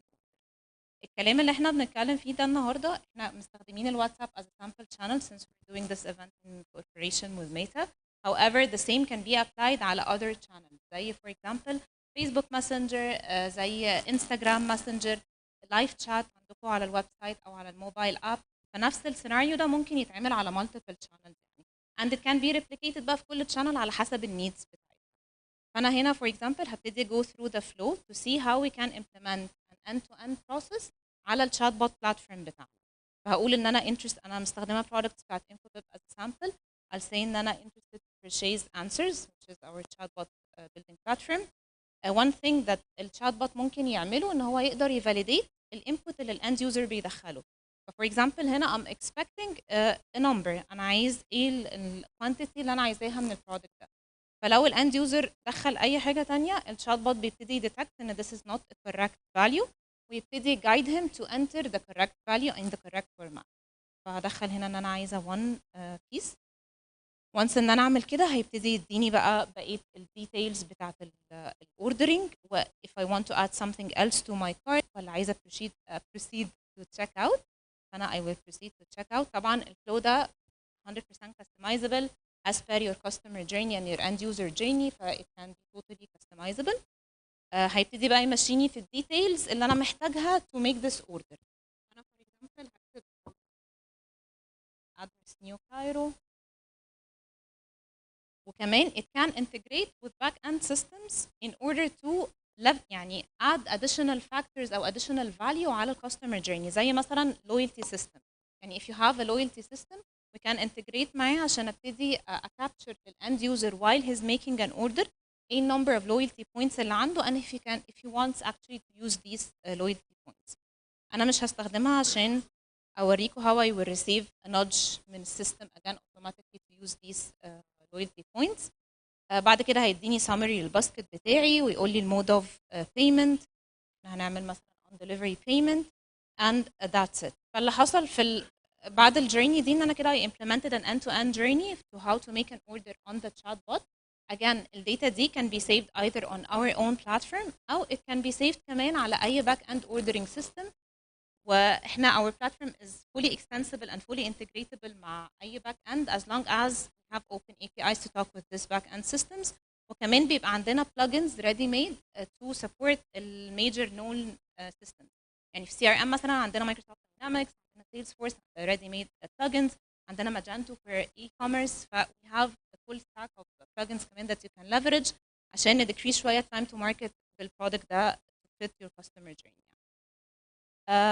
the other part اللي كنت عايزه اوريه لكم على الشات بوت، احنا لو رجعنا كده للسلايد اللي كنا بنتكلم فيه، احنا قلنا هنبتدي بالليد جنريشن، وبعد كده هنشوف how we can support and engage the end users through our chatbot platform through two use cases: making an order والorder inquiries.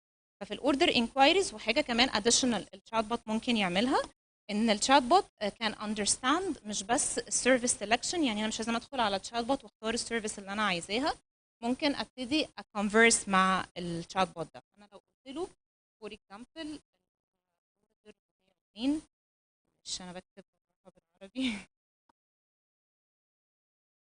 حاجتين هتحصل هنا. اولا ان هو الشات بوت will sense that I switch to Arabic، فهيبتدي يتكلم معايا بالعربي، وفي نفس الوقت هو فهم الكويستشن بتاعي، مش محتاجه ادخل في list of services to select السيرفيس دي، وبدا يجايد مي ثرو التراكنج بتاع الاوردر جيرني اللي implemented على الشات بوت.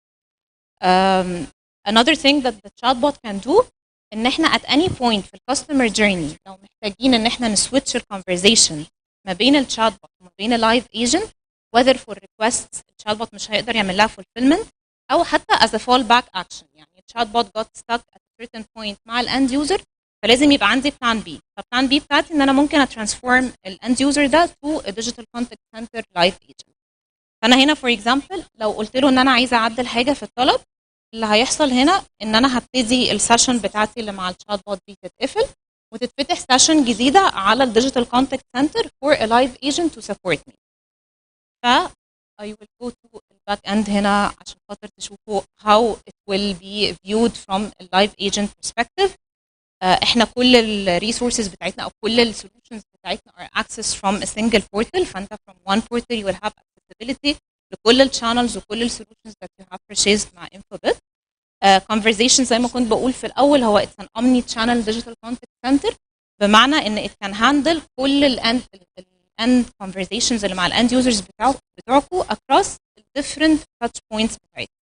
يعني مش لازم بس تبقى واتساب، مش لازم بس تبقى ايميل، لا هو ممكن from the same interface زي ما انتم شايفين هنا يبقى بيجي له تيكت من واتساب، من فيسبوك ماسنجر، من الكومنتس اللي بتيجي على البوستس عندكم على الفيسبوك بيج، من انستغرام، من ايميل، من whichever channel that you have registered with Infobip. what happened زي ما كنت بقول ان انا لما دلوقتي قلت ان انا عايزه اعدل حاجه في الطلب، فابتديت ان انا اتحول لايجنت. فاكتشولي النيو تيكت got assigned على الديجيتال كونتاكت سنتر عندنا فيها اسم الكاستمر because I have the data of this customer. It got automatically assigned لكيو اسمه order management and it can كمان automatically be assigned to an agent عشان يبتدي يشتغل عليه. اللايف شات او الديجيتال كونتاكت سنتر عندنا الانترفيس بتاعه very simple عشان ينيبل اللايف ايجنتس ان هو يقدروا يساعدوا الاند يوزرز as efficiently as possible، وفي نفس الوقت الريبلايز بتبقى انستنت. يعني انا اول لما الايجنت يريبلاي على الكاستمر هيجي له نفس الريبلاي على نفس الشات ويندو، فهو ما حسش ان في اي discrepancy في السيرفيس. هو through the same chat لما كان بيتكلم مع الشات بوت seamlessly it got transferred to the live agent. الايجنت بقى ممكن يعمل حاجات كتير قوي، يديله ياتاتش اي ريتش ميديا ذات هي وانتس عشان خاطر يرد بيها. مثلا لو هو بيسال على انفويس، بيسال على كونفirmation للاوردر، كل ده ممكن يتبعت از ريتش ميديا. وفي نفس الوقت الايجنت نفسه بيبقى شايف تفاصيل الكاستمر دي. و very key point مهمه للايجنت ان هو يبقى شايف الهيستوري كمان بتاع الكاستمر ده، لانه وارد جدا كمان especially في الكيسز بتاعه الكومبلينز والحاجات دي ان الاند يوزرز بيرجع للايجنت يقول له انا اتكلمت امبارح عندي مشكله محدش ساعدني. فعشان الايجنت يقدر يشوف الهيستوري، هو seamlessly conversation history بتبقى موجوده عنده on the same channel، ومش بس بتبقى في single channel. يعني الكاستمر ده لو كلمني على اي other channel هقدر ارجع للهيستوري ده from the same interface.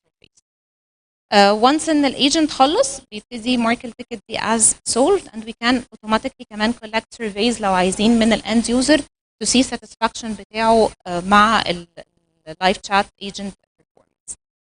ده كده with respect to الحته بتاعت lead generation في attainment والacquirement بتاع الكاستمر، بس keep track of the customer journey. and then customer support and engagement through the chatbot platform together with the digital contact center.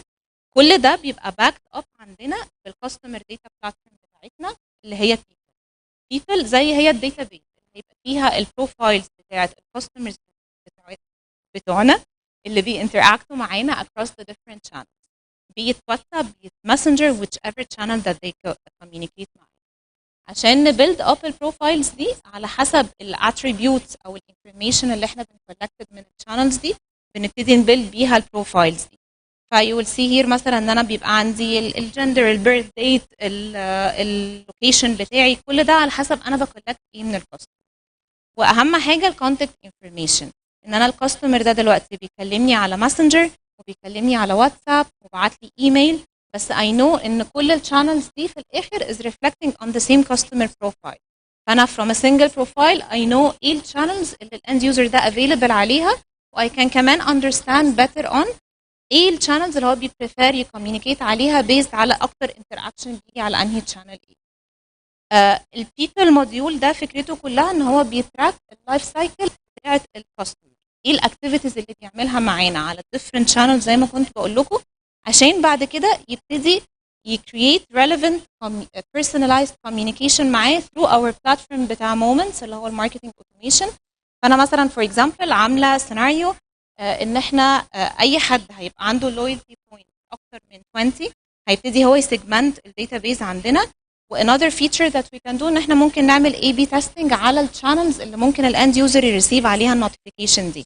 فانا هنا مثلا هختار تو channels SMS and email and then I will fire 50% من الناس اللي هتبقى اكتر من 20 loyalty points على الاس ام اس as a channel والاذرز ايميل، عشان ابتدي compare هو انهي اكتر channel بيجي عليها interaction، في انهي اكتر channel محبذه ل communication this kind of information للاند users يعني. بس كده انا كنت يعني كده احنا we covered السايكل كلها بتاعت الاكوزيشن والاتينمنت بتاعت الكاستمر. تاني حاجه السبورت والengagement and finally retaining and growing these customers through our marketing automation. I hope ان انا I made it clear يعني. لو في اي اسئله او في حاجه مش واضحه في الجيرني please feel free يعني. اي سؤال؟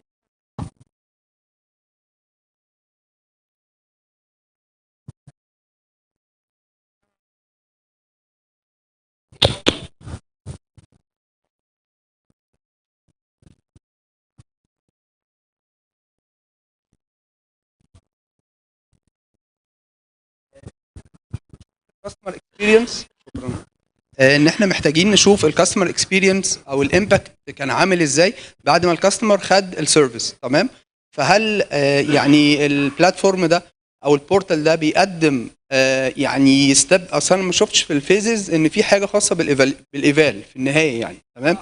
فوارد جدا ان انتوا تضيفوا مثلا حاجه في البروسيس ان بعد ما نتاكد ان الكاستمر عمل الاوردر او البيرشيز دون او وات ايفر يعني الريكوست كان ايه. تمام. ان احنا نعمل ايفالويشن عشان نعرف الاكسبيرينس بتاعته. فيبقى في مثلا في مسج بتروح له ان هي تساله الاسئله المعتاده بتاعه الكاستمر اكسبيرينس، مثلا بنقيس تي ام بي اس او ام بي اس او كاستمر ايفورت او كانت تجربتك عامله ازاي. اظن ده هيفيد جدا البيزنس يعني باختلاف الفانكشنز اللي بنشتغل فيها. Definitely طبعا. We do have this الاناليتكس او سوري customer satisfaction gathering across الشات بوت او حتى الديجيتال كونتاكت سنتر، ان يبقى في survey at the end of الكاستمر جيرني زي ما حضرتك بتقول بالظبط، عشان تقيس مدى الساتسفاكشن بتاع الاند يوزر في الجيرني اللي هو عدى بيها في الشات بوت او حتى مع اللايف ايجنت. and then كمان you can view it بعد كده من عارفه ليه اوكي خلاص. You can view it بعد كده في اليوزر اناليتكس كمان، تبتدي تبص على البريك داون بتاع الكاستمر ساتسفاكشن زي ما حضرتك بتقول. مين الناس اللي كانت ساتسفايد، ايه الناس اللي ما كانتش ساتسفايد، and you can even go into sessions بتاعت اليوزرز اللي كانوا unsatisfied عشان تبتدي understand هو الشات بوت كان بيستراجل في ايه بالظبط او ليه اليوزر ده frustrated يعني. فديفنتلي اتس ا فاليد بوينت طبعا. هو ده ممكن كمان يمباكت معاكي في حاجه زي التشيرن اناليسيس. يعني بالزبط. تشوفي مثلا مين يعني الموست بروبابلي ان هم تو تشيرن من الكاستمرز، فنبدا نتارجتهم باذر مثلا ميثود او كده. شكرا جزيلا. ثانك يو سو ماتش. حد تاني عنده سؤال او حاجه عشان هنسويتش دلوقتي؟ اتفضل. سكيورتي وايز بقى، بالنسبه للسكيورتي بيجيني او تي بي والدنيا بتمشي بشكل هو كده كده اصلا على سكيورتي واتساب. وايز فاهمه قصد حضرتك. اتفضل. على واتساب اساسا لسه الانيبلمنت بتاعه البيمنت اكروس الواتساب از تشانل لسه مش مفعله في الريجن بتاعنا. however الورك اراوند بتاعها بيبقى ان احنا ننتجريت مع بيمنت جيت واي زي فوري فور اكزامبل، عشان خاطر الكاستمر لما يبقى عايز يعمل بيرشيز هديله، انا هجنريت اللينك بتاع البيمنت جيت واي بتاع فوري، هيروح يعمل البيرشيز وبعد كده ارجعه تاني على الواتساب شانل. adding on اللي حضرتك بتقوله، طب هو لو داس على اللينك ده I can fire an OTP for example عشان خاطر هو يدخلها لي الاول قبل ما جنريت اللينك ده، او حتى بعد ما جنريته عشان ابعت له confirmation ان البيمنت actually اتعملت. ف it can be customized. كان في جزئيه تانية اللي هي خاصه بال الكومبلين ان كيس اوف كومبلين. what's the reference he can go back to عشان يديكلير القصه الهيستوري بتاع الكوميونيكيشن بلس ان هل في امكانيه ان هو يجنريت its own reports his own reports الشات بوت يعني from الهيستوري؟ لا الكاستمر الاند يوزر. هو الاند يوزر كده كده ملوش اكسس على البلاتفورم، لان البلاتفورم ده ديديكيتد لحضراتكم ككاستمرز يعني عشان تسيرف بيه الاند يوزرز بقى ثرو الشات بوت والكلام ده. هو مش هيبقى عنده اكسس على البلاتفورم نفسه. بس حضرتك he can ask for a report. he can ask for a report، بس ده يعني we can customize it، يعني مش حاجه هيدخل على البلاتفورم عندنا ويريكوست الريبورت. انا مالك انا بس we can configure something like that ان هو لما ask for a report هبتدي انا ادخل في ريبوزيتوري معين اجنريت منه الداتا بتاعت الكومبلينتس بتاعته دي وابعتها له از بي دي اف فور اكزامبل او حاجه، ان هي هتبقى نفس مور لس اليوز كيس. مثلا هو بيسال على انفويس بتاعته او حاجه ف I can do this. شكرا. Any other questions? Okay. Now we have to switch to financial demo. I will leave you بقى with عبد الرحمن. يس. مساء الخير جميعا. احنا دلوقتي انفوبيب هتكمل السيشن